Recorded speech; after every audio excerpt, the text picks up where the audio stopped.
నైవేద్యములు దహన బలులు నీవు కోరవుగా, నా ప్రాణాత్మ శరీరము బలి అర్పణ కాగా, నా జీవ బలులు స్తోత్ర బలులుగా మారిపోయేనే. ఆమేన్, హల్లెలూయా. మంచిది. పరిశుద్ధ గ్రంథం తెరుద్దామండి. హెబ్రీయులకు రాసిన పత్రిక 5వ అధ్యాయము 12వ వచనాన్ని చదువుతున్నాను. హెబ్రీయులకు రాసిన పత్రిక 5వ అధ్యాయము 12వ వచనం నేను చదువుతున్నాను, గమనించండి. కాలమును బట్టి చూస్తే మీరు బోధకులుగా ఉండవలసిన వారై ఉండగా, దేవోక్తులలో మొదటి మూలపాఠములను ఒకడు మీకు మరలా బోధింపవలసి వచ్చాను. మీరు పాలు త్రాగవలసిన వారే కానీ బలమైన ఆహారము తినగలవారు కారు. చిన్న మాట ప్రార్థన చేసుకోండి. ప్రేమగల మా కన్న తండ్రి యేసయ్యా, నీకు వందనాలు, కృతజ్ఞతాస్తుతులు. మా కన్న తండ్రి, మీరు ఇచ్చిన లేఖన భాగాన్ని బట్టి నీ కృతజ్ఞతాస్తుతులు మా ప్రభువా. అయా, ఈ వాక్యాన్ని విరవండి. ఈ వాక్యం చాటున నీ మనసులో ఉద్దేశించుకున్న సంగతులు ఏమున్నాయో, నీ అనాది సంకల్పంలో ఎందరైతే ఈ వాక్యం వినాలని నువ్వు నిర్ణయించుకున్నావో వారందరికీ సమకూడిన మాకు అందరికీ అవసరమైన నీ మనసులో ఉద్దేశించుకున్న సంగతులు ఏమైతే ఉన్నాయో ధారాళమైన నీ ఆత్మ నడిపింపును, శ్రేష్టమైన అద్భుతమైన ఆత్మ ప్రత్యక్షత, లేఖన ప్రత్యక్షతను అనుగ్రహించి, ప్రభువా ఇదిగో తండ్రి, ఆ శ్రేష్టమైన నీ మనసులో ఉన్న సంగతులను బయటకు తెచ్చి మీ పక్షం వహించిన మీ దాసుని నోట ఉంచి, మీ దాసుని మీ సిలువు చాటును మరుగుపరిచి, మీ దాసుని ముఖాంతరంలోంచి మీరు కనపడుతూ, మీ దాసు నోటిని మీ నోటి బోరగా చేసి బలమైన వాక్శక్తినిచ్చి, నీవే నాతో మాతో అందరితో నీ అనాది సంకల్పంలో నిర్ణయమైన ప్రతి ఒక్కరితో కూడా సూటిగా తేటగా స్పష్టంగా అందరితో నాతో మాతో మీరు మాట్లాడండి అయ్యా. నీ మాటలు వెలువడుతున్న చోడనే మా చెవికి చేరుతున్న వెంటనే మా అందరికి వినగలిగిన చెవును, గ్రహించగల మనసును, లోబడు హృదయాన్ని, వాక్యానుగుణంగా జీవించే కృపను, హృదయ సున్నతిని, దిద్దుబాటు మనసును, నేర్చుకునే శుభగుణ లక్షణమును, నిత్యత్వము చేరు పర్యాంతం వరకు నిత్యము నీ పాద సన్నిధిలో శిష్యరకము చేసే తత్వమును, శిష్యులైన సేవక గణముగా సిద్ధపరచబడి నీ చేత అభిషేకించబడి, నీ చేత తర్ఫీదు పొంది, నీ చేత శిష్యులైన సేవక గణముగా సిద్ధపరచబడి, అయా ఇదిగో సంఘం ఎదుట నీ కృపలో హస్త నిక్షేపణ గావించబడి భూదిగంతల వరకు నీ ఘనమైన సేవ సత్యమును దేవ బోధిస్తూ, ప్రతి ఒక్కరిని సత్యంలో ప్రతిష్ఠిస్తూ, అందరిని సంపూర్ణంగా చేస్తూ, ధైర్యంగా అయా క్రీస్తు న్యాయపీఠాన్ని ఎదుర్కొన్నట్లుగా ఈ భూమి మీద నువ్వు నిర్ణయించిన పని యావత్తు సమర్థవంతంగా సంపూర్ణంగా నెరవేర్చి, మేము నీ చిత్తంలో మాకు అనుగ్రహించిన ప్రతి ఒక్కరిని సంపూర్ణులుగా చేసి క్రీస్తు న్యాయపీఠం ఎదుట నిలిచినప్పుడు మేమంతా నిలిచి ఆ వరసలో అయా నీ ఎదుట నిలబడ్డప్పుడు నీ చేత బడా మంచి దాసురాలని ఆనాడు మెప్పు, ఘనత, మహిమ, బహుమతులు అందుకొని నిత్యత్వంలో ప్రవేశించి వధువులో నువ్వు నిర్ణయించిన ఆ ఉన్నత స్థానంలో నిలిచి యుగ యుగాలు నీతో కలిసి నిత్య రాజ్య పరిపాలన చేసి నిన్ను మహింపరచుకునే ధన్యత కలుగునట్లుగా ఈరోజు ఇక ముందు దినాలు మాకు అవసరమైన నీ శ్రేష్టమైన ఉపదేశాన్ని మాకు అందించి నువ్వు మాత్రం మహిం పొందమని బతిమలాడుతున్నావు. నీ ఉపదేశాన్ని అడ్డగించాలని ప్రయత్నం చేస్తున్నది దుష్టుడు, వాడి దోతలు, చీకటి అంధకార శక్తులు కానీ, ఈ ప్రాంతాన్ని పట్టి వేరిపిస్తున్న దురాత్మల సమూహం కానీ, పూజలు అందుకుంటున్న మరి ఏదైనా సరే, ఏవి ఏ కోణంలో మాకు కనపడకుండా అడ్డుపడుతున్నాయి వాటన్నిటిని యేసు నామములో నీవు నాకు ఇచ్చిన అధికారం చొప్పున మేమంతా కలిసి సిలువ రక్తాన్ని బట్టి, నీ పునరుద్ధాన శక్తిని బట్టి యేసు నామములో వాటి ప్రభువుని బంధిస్తున్నాం. నిత్య నరకంలోకి ఇప్పుడు విసిరి కొడుతున్నాం. అక్కడ ఇప్పుడు అవి వాటి ప్రభావం యేసునామములో లయమైపోవును గాక. ప్రభువా నీ గొప్ప కార్యాలు జరిగించమని నా చుట్టూరు మా చుట్టూరు ఈ ప్రార్థనలో నీ చిత్త ప్రకారం ఏకీవిస్తున్న ప్రతి ఒక్కరి చుట్టూరు వారున్న గృహం, మేమున్న ఈ గృహం, కాలనీ, గ్రామం, పట్టణం సమస్తం చుట్టూ ఈ రాష్ట్రము, జిల్లా, దేశం, సమస్త ప్రపంచ దేశాల చుట్టూ నీ సిలువ రక్తము కంచె, రక్షణ కంచె, అగ్ని కంచెనవి, దేవదూతలు అగ్నివంటి రథముల సైన్ చుట్టూ కావులు గుంచు. నీ చేతి నీళ్ళను దాచిపెట్టు ప్రభువా. నీవే అగ్ని ప్రాకారమై ఉండు. నీ కనుదృష్టి ముఖం తేజమ్మని వెలుగు సన్నిధి కాంతి మాపై ప్రకాశింపచే. సర్వోన్నతుని శక్తి నన్ను మమ్మల్ని ఏసునామములో కమ్మునుగాక. ఏ చిల్లంగి బాలమని చేతబడి వశీకరణ, క్షుద్రపోలు, ఏ ఇతర విగ్రహ సంబంధించిన మంత్ర ప్రయోగ బంధకాల చేత ఎవరు వెరిపించబడుతున్నా, ఈ ప్రార్థనలు ఏకపిస్తున్న వారు అలాంటి వాళ్ళు ఆ బాధల చేత వెరిపించబడుతూ, పీడించబడుతూ, వేదన చెందుతున్న ఆ బంధకాల నుంచి ఏసునామములో ఇప్పుడు విడుదల కలుగునుగాక. అనారోగ్య సమస్యలైతే ఏసునామములో స్వస్థత కలుగునుగాక. పరిశుద్ధాత్మ కోసం ఆశపడుగు ఎదురు చూసి ప్రార్థిస్తున్నాడు. ధారాళమైన ఆత్మ, పరిశుద్ధాత్మ అభిషేకం వారిపై ఉండునుగాక. గొప్ప కార్యాలు జరిగించు తండ్రి. నీ చిత్తమే నెరవేర్చండి. దేవా నీ పక్షం వహించిన నేను బలహీనుడు. ఎంత బలహీన నీకు బాగా తెలుసు. నీ మీదే అనుకున్నా, నీ కృప మీద ఆధారపడ్డాను. నాలో నువ్వు కోరుకున్న పరిశుద్ధతను ఆశిస్తున్న సమస్త విధేయతలు, అతిక్రమ దోషాలు, పాప దోషాలు, ఆజ్ఞాతిక్రమలు క్షమించండి.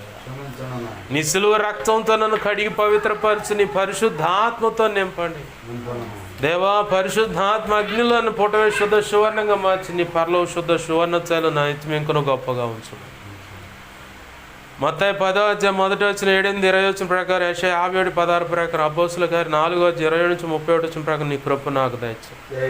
హెస్కేల్ గ్రంథం 2:1-2 ప్రకారం నీ కృప మాకు దయచండి. నీ ఆత్మతో నింపి మమ్మల్ని చక్కగా నిలబెట్టి మాతో మాట్లాడు. ఇర్మియా 1:9-10-18-19 ప్రకారం నీ కృప నాకు దయచు. నీవే తోడు నడిపించండి. నీ ఆత్మకార్యములు జరిగించండి. సహాయము చేయమని ఉపదేశాన్ని నన్ను మమ్మల్ని చేతులకు అప్పచెబుతున్నాను. పసివాని యొక్క అల్లరిని అప్పచెబుతున్నాను. యేసునామములో బంధిస్తున్నా తండ్రి. నీకే వందనాలు, కృతజ్ఞతాస్తుతులు ప్రభువా. ఈ గొప్ప కార్యాలు జరిగించమని, నీ చిత్తం నెరవేర్చును మాత్రం మహిమ పొందమని బతిమలాడుచు మా ప్రియుడును మా రక్షకుడైన యేసేవన తనంత శక్తిగల నామమును అడిగి వేడుకొని ప్రార్థించి సమస్తం పొందుకొని నీ కృపాస్తాలుగా సమస్తాన్ని అప్పచెప్పి యేసునామములో ప్రార్థించి సమస్తం పొందుకొని మహింపరుచుకుంటున్నాం మా తండ్రి. ఆమేన్, ఆమేన్, ఆమేన్. ప్రభునందు సమకూడిన మీ అందరికీ, నా మాటలు వింటున్న ప్రతి ఒక్కరికి ప్రభు అయిన యేసుక్రీస్తు వారి పేరిట నా హృదయపూర్వకమైన వందనాలు. అందరికీ వందనాలు. ప్రభు యొక్క మహా ఉచిత కృపను బట్టి మరి ఈరోజు ప్రత్యేకంగా మనందరికీ అనుగ్రహించాడు. అందును బట్టి ఆయనకి మహిమ కలుగునుగాక. చదువుకున్న లేఖన భాగంలో పౌలు భక్తుడు హెబ్రీయులకు చెప్తా ఉన్నాడు. అంటే హెబ్రీయులకు అంటే తన స్వజనులు. ఈయన కూడా హెబ్రీడే కాబట్టి ఎలాగైనా సరే తన స్వజనులను రక్షించుకోవాలని చాలా ఆశ కలిగి ఉన్నాడు. ఎంత ఆశ అంటే తన స్వజనుల మీద తనకున్న మక్కువ ఎంత అంటే, అవసరమైతే వాళ్ళ కోసం నేను శాపగ్రస్తుడిగా మారిపోతా. ఏమైపోతా? శాపగ్రస్తుడు అంటే నరకానికైనా వెళ్ళిపోతా. అంత తపనతో, అంత దుఃఖపడి మరి కన్నీరు విడిచి ప్రార్థన చేశాడు తన స్వజనుల కోసం. పత్రికల్లోనే రాశాడు ఆ మాట. సాధ్యమైతే నా స్వజనుల నిమిత్తమై. స్వజనులు అంటే హెబ్రీయులు. ఒకప్పుడు ఈయన పరిస్థితి ఏంది? గమలీయేలు పాదాల దగ్గర, గమలీయేలు అనే ఒక ధర్మశాస్త్రోపదేశకుడు, ఆ గురువు ఈయనకి. ధర్మశాస్త్రాన్ని బట్టి అక్కడ పాండిత్యం సంపాదించాడు ఆ గురుపాదాల దగ్గర. గురుపాదాలంటే ఆయన ఆడ కూర్చొని ఉంటే ఎదురుగా కూర్చొని ఆయన దగ్గర శిష్యరికం చేసి శ్రేష్టమైన ధర్మశాస్త్ర సంబంధమైన 100% మార్కులు సంపాదించినటువంటి ఒక శిష్యుడు ఈయన. పెద్దవాళ్ళనే ఉంటారంటే గురుపాదాలు అంటారు. ఆ గురుపాదాల దగ్గర ఆడ కూర్చొని నేర్చుకున్నాడు ఈయన. ధర్మశాస్త్రం మీద పూర్తి పట్టుత్వం కలిగినోడు. ఓ చోట రాస్తాడు, ధర్మశాస్త్రాన్ని బట్టి అయితే నేను అనింద్యుడను, కానీ క్రీస్తు శిలువ ముందుకు వచ్చేసరికి పాపులలో ప్రధానుడను నేను అన్నాడు. ఏమైంది అంతకుముందు మరి అంత నిష్ఠ, అంత భక్తి, ఆ నీతి అంత చెడిపోయిందంటే ఒక్క దెబ్బతో కొట్టివేయబడింది. యేసు ప్రభు వారు ఆ శిలువలో చేసిన త్యాగాన్ని ఆయన తలపోసినప్పుడు దాన్ని దగ్గరగా తన ఊహా ప్రపంచంలో దాన్ని దగ్గరగా చూసినప్పుడు దాన్ని మనోనేత్రాలతో చూడటం ఉంటుంది. దగ్గరగా చూసినప్పుడు ఈయన గుండె పగిలిపోయింది. అప్పటిదాకా ధర్మశాస్త్రం, నీతి, అసలు ఆ కట్టడలు, ఆ 10 ఆజ్ఞలు పాటిస్తే చాలు అనుకున్నవాడు కాస్త, అరే అబ్బాయి, నేను ధర్మశాస్త్రాన్ని బట్టి పట్టుకున్న ఆ నీతి సిలువను బట్టి అదంతా ఏమీ లేదు, అంత డొల్లతనం. ఇప్పుడు దాకా నేను మూర్ఖత్వంతో చేసే ఈ పనులన్నీ, కానీ అదేదో ఆయన కనికరించబడి బతుకున్నాను అనుకున్నాడు. అదే మాటలు కూడా పత్రికలో పరిచయం చేశాడు. మునుపు తెలియకే అవివేకం వలన చేసి తిని కాబట్టి నేను కనికరింపబడి తిని అన్నాడు. అయితే పౌలు గారు ధర్మశాస్త్రాన్ని బట్టి నీతిమంతుడిగా ఉన్నాడు కాబట్టే సౌలుగా బ్రతికిన నాళ్ళు అవి. సౌలుగా బ్రతికిన దినాల్లో ధర్మశాస్త్రాన్ని బట్టి నీతిమంతుడని భావనలో క్రీస్తు అనుచరులు అంటే ససేమిరా గెట్టనే వ్యవహారం. దొరికినట్టు క్రీస్తు అనుచరులను చంపటము, చిత్రహింసలు పెట్టడమే ఆయన లక్ష్యం. ఎంతంటే ప్రాణాధారమైనంతగా. అసలు ఒకడిని చంపటం అంటే, క్రీస్తు అనుచరుడు అనే ఒక్కడిని చంపటం అంటే, ఆ రోజు పలావ్ తినంత, మంచి మటన్ దమ్ బిర్యానీ తిన్నంత తృప్తి ఎలా ఉంటుందో అంత తృప్తిని కలుగుద్దట్టుకుంటా ఆయనకి. ప్రాణాధారమైనట్టు మనం అంటాం కదా, నాకు పలానా బిర్యానీ అంటే భలే ఇష్టం అండి, నాకు ప్రాణం అంటారు. ఐస్ క్రీమ్ అంటే నాకు ప్రాణం, పలానా జ్యూస్ అంటే నాకు ప్రాణం, ఇదిగో నా కూతురు అంటే నాకు ప్రాణం, నా కొడుకు అంటే నాకు ప్రాణం అంటారు. వాళ్ళ మీద ఎంత మక్కువ ఉంటుందో ఆ ఆహారం కానీ, ఆ జ్యూస్ విషయంలో, ఐస్ క్రీమ్ విషయంలో, ఇంకేదైనా ఎక్సెట్రా పలానా ప్రాంతానికి పోతే నా ప్రాణం అంత ఉల్లాసంగా ఉంటుంది. చాలా చాలా చాలా అంటే చాలా ఇష్టం నాకంట. అంతకంటే ఎక్కువగా ఇష్టపడ్డాడు క్రైస్తవత్వాన్ని వెంబడించే ఒక వ్యక్తిని, స్త్రీ అయినా పురుషుడైనా పసివాడినైనా పెద్దవాడినైనా, సౌలుగా ఉన్నప్పుడు వాళ్ళను చంపటం అంత ఇష్టంగా ఉండి తాగిదులు కూడా తీసుకొని పోయినాడు. కానీ దేవుడు దర్శించటము, ఆ దమస్కు మార్గంలో దర్శించటం, తన కళ్ళకు పట్టిన భక్తి అనే గర్వం ఇందాక మీకు పరిచయం చేశాను. సైతానుగాడు నేను దేవుని ఎదుట నమ్మకంగా ఉన్నానన్న వ్యక్తినైనా సరే బురుడి కొట్టించటంలో వాడికి మించిన తెలివిగలవాడు ఇంకొకడు లేడు.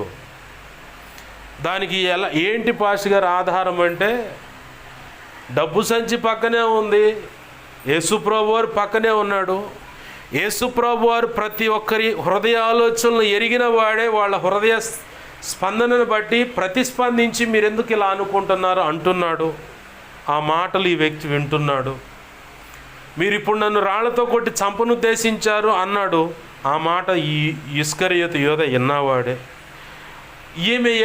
ఈమె ఎటువంటి స్త్రీయో తెలియదా, ఇతను ప్రవక్త అంటున్నారు కదా అంటే, అక్కడ సీమోను అనే వ్యక్తితో దేవుడు యేసుప్రభువు మాట్లాడాడు. హృదయాంతరంగాన్ని ఎరిగిన వాడే సీమోను, యూదుడిని ఇంట్లో చేర్చుకునేటప్పుడు నీకు మర్యాద తెలియదా? కాళ్ళు కడుక్కోవటానికి నీళ్ళు ఇవ్వాలయ్యా, అది నువ్వు ఇలా. ఆమె కన్నీళ్లతో నా పాదాలు కడుగుతానే ఉంది వచ్చిన కాడి నుంచి. నువ్వు నన్ను చేర్చుకునేటప్పుడు చేయి పట్టుకుని ఇలా ముద్దు పెట్టుకొని ఆహ్వానించాలా? ఆమె వదిలిపెట్టుకుని ముద్దు పెడతానే ఉంది అయ్యా నాకు పాదాలని. చేతులు కాళ్ళు కడుక్కున్న తర్వాత తుండువా ఇవ్వాలి తుడుచుకోవడానికి, ఆమె కురులతో తుడుస్తూ ఉంది నా పాదాలు. యూదుని ఆచార ప్రకారం మర్యాద చొప్పున అత్తరు నా ఒంటికి రాయాలా, వస్త్రానికి రాయాలా. ఆమె విలువైన అత్తరుపుడి తెచ్చి పగలగొట్టి నా పాదాలకు రాసింది. ఇల్లంతా సువాసనతో నిండిపోయింది. నా భూస్థాపన నిమిత్తమే ఆమె ఈ పని చేసింది. ఆమె చేస్తున్నది కరెక్టే, అభ్యంతరపరచమాకండి అన్నాడు.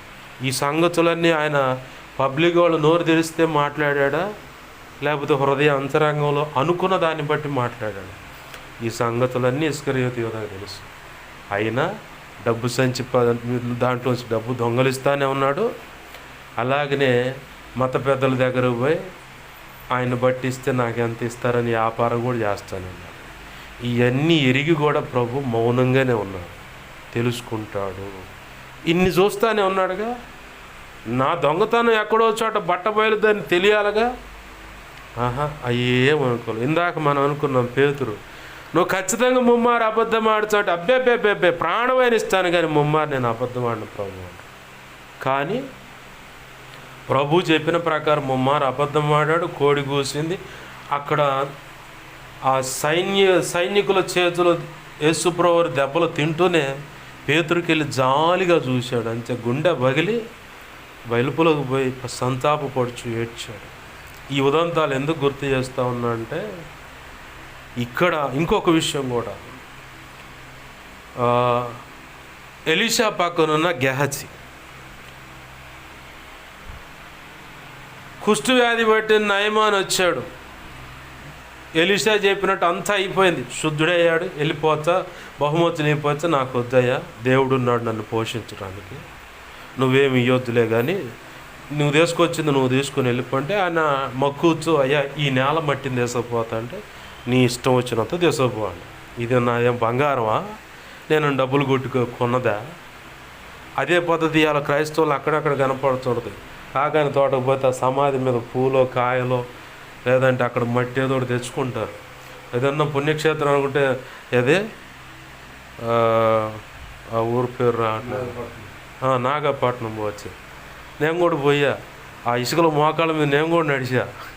ఆ సముద్ర రోడ్డు పోయి ఎంత మనకు ఆ మెయిన్ రోడ్డు ఉన్నట్టు ఎడుకున్నట్టు ఎంత ఏడ ఉంటుంది అంతే ఉంటుంది. అది ఈ మందిరానికాను సముద్రానికి ఇంత ఏడం ఏమే ఆ నుంచి కూడా ఇసుక తెచ్చుకుంటూ ఉంటారు. ఈ బైబిల్లో ఉన్నదే ఆడ తీసుకొచ్చుకుని ఇప్పుడు పరిస్థితి ఏంది. సరే తీసుకుపోండి బాగానే ఉంది, పోయినోడు పోనీయాలకి ఎందుకు లేనిపోయిన తెప్పలు ఉన్నట్టుండి పాస్ గారు లోపల ప్రార్థనలో మోకరించిండు. ఎలీషా పని ఏంది, ప్రవక్త పని ఏంటంటే దేవుడు అనుమతి ఇచ్చింది వాళ్ళకి చెప్పటం, సరి చేసుకోమని చెప్పటం, లేదంటే ఇక తన పని ప్రార్థనలో కనిపెట్టడం. ఎందుకంటే ఆనాడు ఈనాడు కూడా ఉన్నారు, పౌలు పేతురు వంటి అపోస్తలత్వం చేసేవాళ్ళు ఉన్నారు, ప్రవక్త ఉన్నాడు, సువార్తికులు ఉన్నారు, ప్రవక్తలు ఉన్నారు, సువార్తికులు ఉన్నారు, సంఘ కాపర్లు, బోధకులు, ఉపదేశకులు ఉన్నారు. లేరని చెప్పడానికి లేదు, ఉన్నారు. అంటే మనం పౌలు ఉన్న యుగంలోనే ఉన్నాం. హల్లెలూయా. ఏమి పౌలు అనే యుగంలోనే ఉన్నాం. అయితే ఈ ఎలీషా పని ఏంటంటే దేవుడు తను సెలవిచ్చిన మాట తన ఎవరికైతే చెప్పమన్నాడో వాళ్ళకి చెప్పటం, మిగతా పని దేవుని సన్నిధిలో కూర్చొని మొరపెట్టమే. ఆ నయమాన్ వచ్చాడు, కుష్టు నుంచి విడిపించబడ్డాడు, తను కోరుకున్నదేదో తీసుకొని వెళ్తా ఉన్నాడు. సరే పోయాడు కదా అని ఈయన వెళ్ళిపోయి ప్రార్థనలో కూర్చున్నాడు.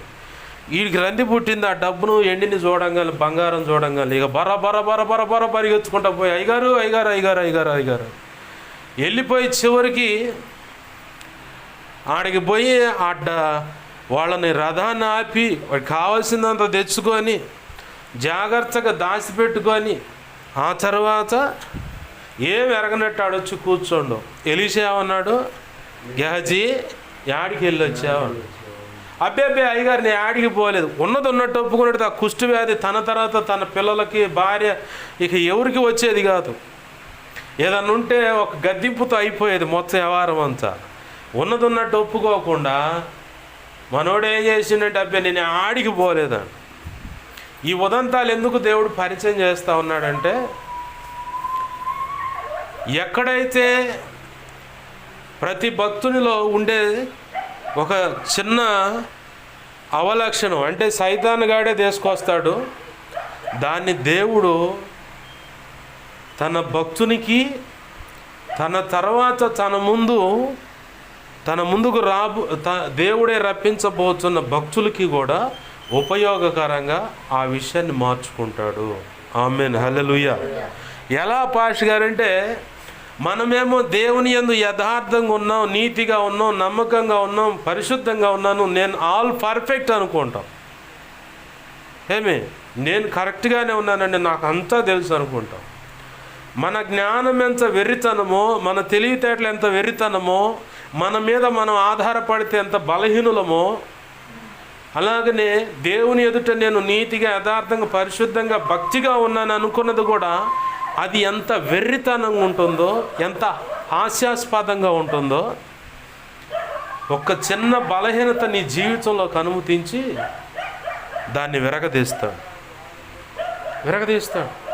నాకు తెలిసిన ఒక దైవజనుడు తన నోటితో చెప్పిన మాట, ఊరియా, బెర్షెబా, దావీదు ఈ కథనంలో ఆ సందర్భాన్ని చదువుతున్నప్పుడు ఈయన మనసులో తెలియకుండా ఒక ఆలోచన వచ్చిందంట. ఆ దావీదు కాబట్టి పడిపోయిండు, నేనైతేనా అన్నాడు. ఈ మాట అనుకుండా అంతే బీటుకు పడ్డాంట. ఎలా కింద పడ్డాడు, ఎటువంటి బలహీనతలో పడ్డాడన్నది చెప్పల. బెర్షెబా, ఊరియా, దావీదు ఉదంతంలో దావీదు చేసిన పొరపాటు ఈయన తలపోస్తా ఆయన కాబట్టి అట్ట పడ్డావు, నేనైతేనా ఐఆమ్ పర్ఫెక్ట్, నేను అసలు పొరపాటును కూడా అట్ట అడుగేయను, అట్లాంటి బుద్ధిహీనమైన పనులు నేను చెయ్యను అనుకున్నాంట. ఆయన నోటితో చెప్పిన మాట బీటుకు పడ్డాను అబ్బాయి. ఇక అప్పటి నుంచి పొరపాటును కూడా దేని విషయంలో కూడా ఐఆమ్ పర్ఫెక్ట్, నేను నిలబడచ్చు, వాళ్ళు కాబట్టి వాళ్ళు ఇట్లా నోరుసారి చన్నులు తినేవారు నేను తెచ్చుకోలేదా అన్న.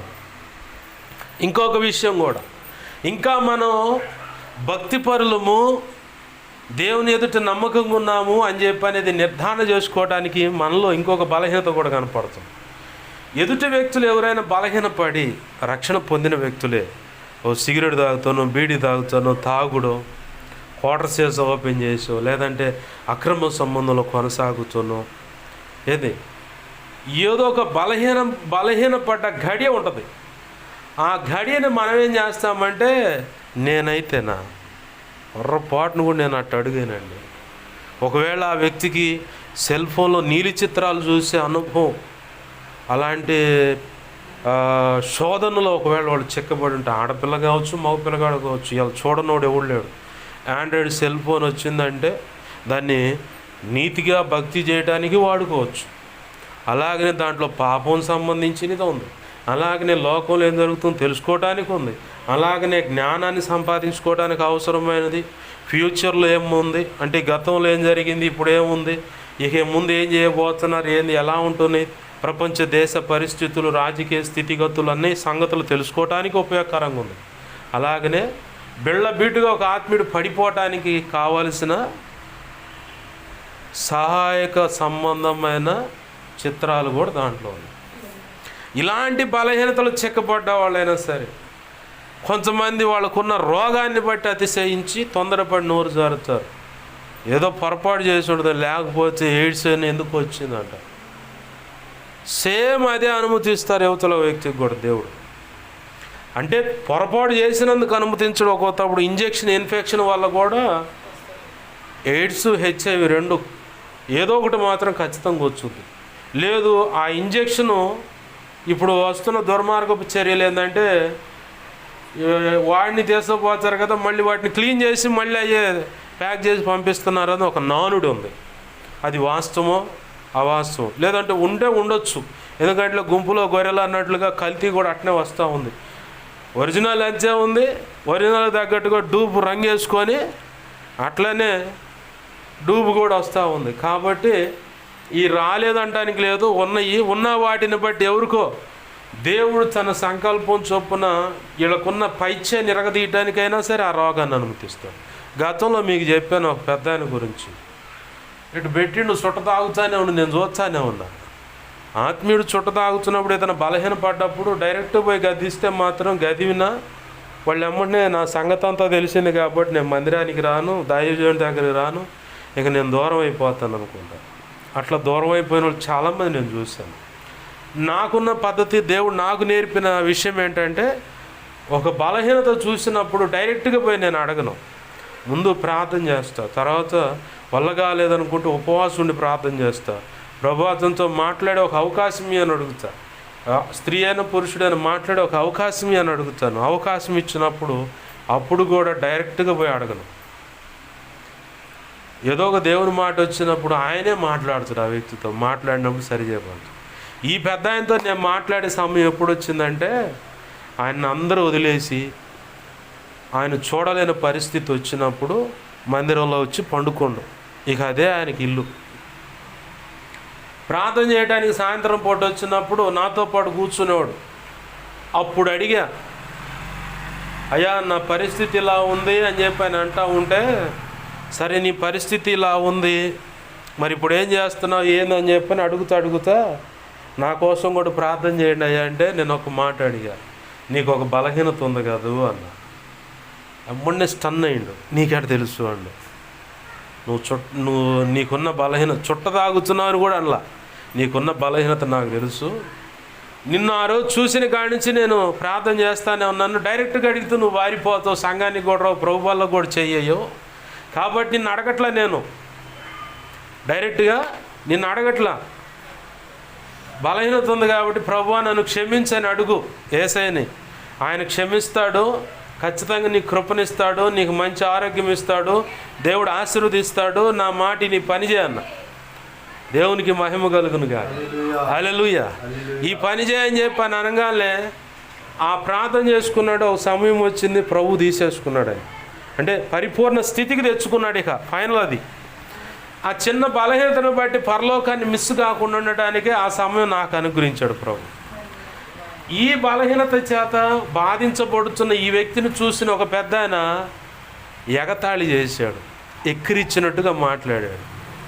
ఇప్పుడు ఆయనే బజారుకి పోయి మరి పావు కిలోలు చుట్ట పొగ కొనుక్కొచ్చుకొని చుట్టలు చుట్టుకొని తాగుతా తిరుగుతాడు. ఆయన కూడా చూసా, నన్ను చూడంగానే వెనక్కి పెడతాడు చెయ్యి, లేదంటే ఆ పక్కన కింద పడేస్తాడు.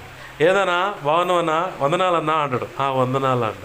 చూసి కూడా డైరెక్ట్గా అడగను నేను, ఎందుకంటే ఆకాశం అంతా కన్నేసుకొని చూస్తాడు ఆయన. ఆయనకు భయపడినోడు నాకు ఎట్ట భయపడుతుంది, నేను ఎట్ట నమ్మాలా?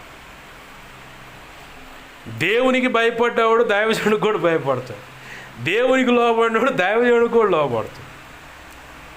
ఎందుకు వచ్చాడు సైతాన్ గాడు? నేను బాగా కరెక్ట్గా ఉన్నానన్న భ్రమపరుస్తూ ఉంటే ఆ భ్రమలోంచి నువ్వు బయటికి రాకపోతే అది కరుడు కట్టుకుపోయిన పరిస్థితిలాగా మారిపోతున్నట్లయితే ప్రభు అప్పుడు ఇట్లాంటి కొన్ని అనుమతించి మనకున్న మంపు, జలుబు, ఆ తలభారం మొత్తం దిగిపోయేదాకా చేసి ఆ అనుభవంలోంచి నీకు ఒక అనుభవ పాఠం నేర్పి రానున్న దినాల్లో నీ ఎదుటికి కొంతమంది రప్పిస్తాడు. రప్పించినప్పుడు నేను ఒకప్పుడు ఈ పరిస్థితులు ఉన్నప్పుడు దేవుడు ఇలా నాకు ఈ అనుభవంలోకి వచ్చినప్పుడు ఇక్కడ ఇలాగ నేను తప్పించబడ్డాను, దేవుని కృప పొందుకున్నాను, ఇదిగో నీకు కూడా దేవుడు సహాయం చేస్తాడు, ఇలా అడుగులు వేయని అనుభవ సాక్ష్యాన్ని బట్టి సలహా ఇవ్వగలుగుతావు. ఆమేన్.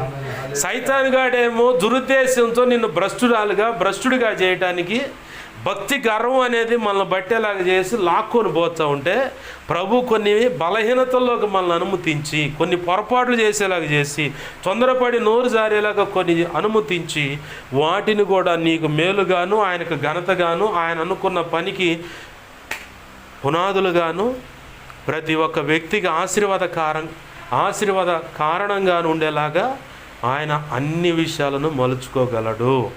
ఆమేన్. హల్లెలూయా. హల్లెలూయా. సౌలుకి ఆ భక్తి గర్వం బట్టి తిరుగుతూ ఉన్నాడు. చివరికి దేవుడు దర్శించగానే తన కళ్ళకు పట్టిన పొర అననీయ అనే ప్రవక్త వచ్చి చేతుల నుంచి ప్రార్థించగానే ఆ పొర రాలిపోయింది. అప్పుడు దాకా కళ్ళ లోపల బాగా పట్టుకుపోయింది పొర, అది కాస్త కనురెప్పలుగా పట్టింది. ఒక సున్నంలాగా కనురెప్పలకు పట్టింది. ఎప్పుడైతే గుడితనం కలిగిందో, కళ్ళు మూతవేయబడ్డాయో, తడువులాడుతూ ఉన్నాడో, మోకాళ్ళ మీద ఉండి 3 రోజులు ఉపవాసించి ప్రార్థిస్తూ ఉన్నాడో, దేవుడు దర్శనం చూపించాడు, తను చేయబోతున్న పని గురించి చెప్పాడు. ఈ లోపల అననీయను కదిలించాడు. అననీయ వచ్చి ఎత్తుక్కుంటా వచ్చి, సౌలా సహోదరుడా అని చెప్పని, దేవుడు నాకు ఇలా చెప్పాడయ్యా, ఇదిగో రా అని చెప్పని చేతుల నుంచి ప్రార్థించగా అతనికి ఉన్న కనులకు పట్టిన ఆ తెల్లటి పొర అనేది ఆ కనురెప్పలకు పట్టింది, మోసకపోయినది, మొత్తం రాలిపోయింది. మన జీవితాల్లో కూడా కొన్ని బలహీనతలు, కొన్ని పొరపాట్లకు అడుగులు వేసినప్పుడే ఈ జలుబు, ఈ మైకం, ఈ మంపంతా వదులుద్ది. అయ్యో పొరపాటు చేశాను ప్రభు అని చెప్పని దేవుని పాదాలు పట్టుకొని మొరపెడుతూ ఉంటే తన దాసుడిని పంపించి మన కోసం లేదా నీ కోసం ఈ మాటలు వింటున్నారు ప్రార్థన చేయించి ఆ జలుబు, ఇదిగో ఈ కారణాన్ని బట్టి నీకు ఇలా వచ్చింది ఈ పరిస్థితి, ఈ కారణాన్ని బట్టి ఇలా నువ్వు బలహీనపడ్డావు, ఈ కారణాన్ని బట్టి ఇక్కడ తప్పు చేసావు, ఈ కారణాన్ని బట్టి ఇలా నోరు జారావు కదా, అందుకే ఇది ఇలా ఏ కారణాన్ని బట్టి ఏ రోగం వచ్చింది, ఏ కారణాన్ని బట్టి ఏ నష్టం వచ్చింది, ఏ కారణాన్ని బట్టి ఏ నింద, అవమానం, కురుంగుదల, కన్నీరుకు కారణం ఏంది అన్నది తన దాసులను పంపించి ప్రతిదీ కూడా స్పష్టంగా తెలియపరిచి ప్రార్థన చేసి ఆ తర్వాత సరిగ్గా నిలబెట్టగలుగుతాడు నా ప్రభు. ఆమేన్, హల్లెలూయా. సౌలుకి అదే జరిగింది. ఆ తర్వాత పౌలుగా పరిశుద్ధాత్మ పొంది పౌలుగా మారాడు. ఇక తన హృదయంలో ఉన్నటువంటి ఆకాంక్ష ఏంటంటే తన స్వజనులు ఎలాగైనా సంపాదించుకోవాలి. ఈయన పిలిపేంది? అన్యజనుల మధ్య అపోస్తులత్వం. ఆమేన్, హల్లెలూయా. అన్యజనుల మధ్య అపోస్తులత్వం చేసేవాడు తన స్వజనుల మధ్యలో నిలవగలుగుతాడా?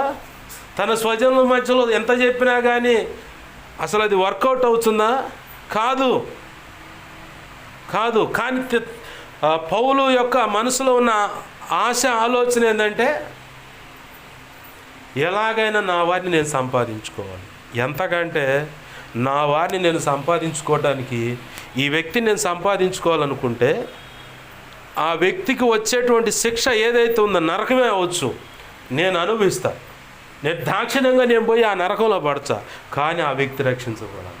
అంత తపనతో కన్నీరు విడిచి మరి ఆసక్తి కలిగి దేవుని పాదాలు పట్టుకొని ప్రార్థన చేశాడు. ఈరోజు మనం కూడా ఈ సమాజం నశించిపోకుండా ఈ సమాజం పట్ల ఒక దేవుని గొప్ప ప్రణాళిక ఉంది. ఈ సంఘంలో చేర్చబడ్డ ప్రతి ఒక్కరికి కూడా ప్రణాళిక ఉంది.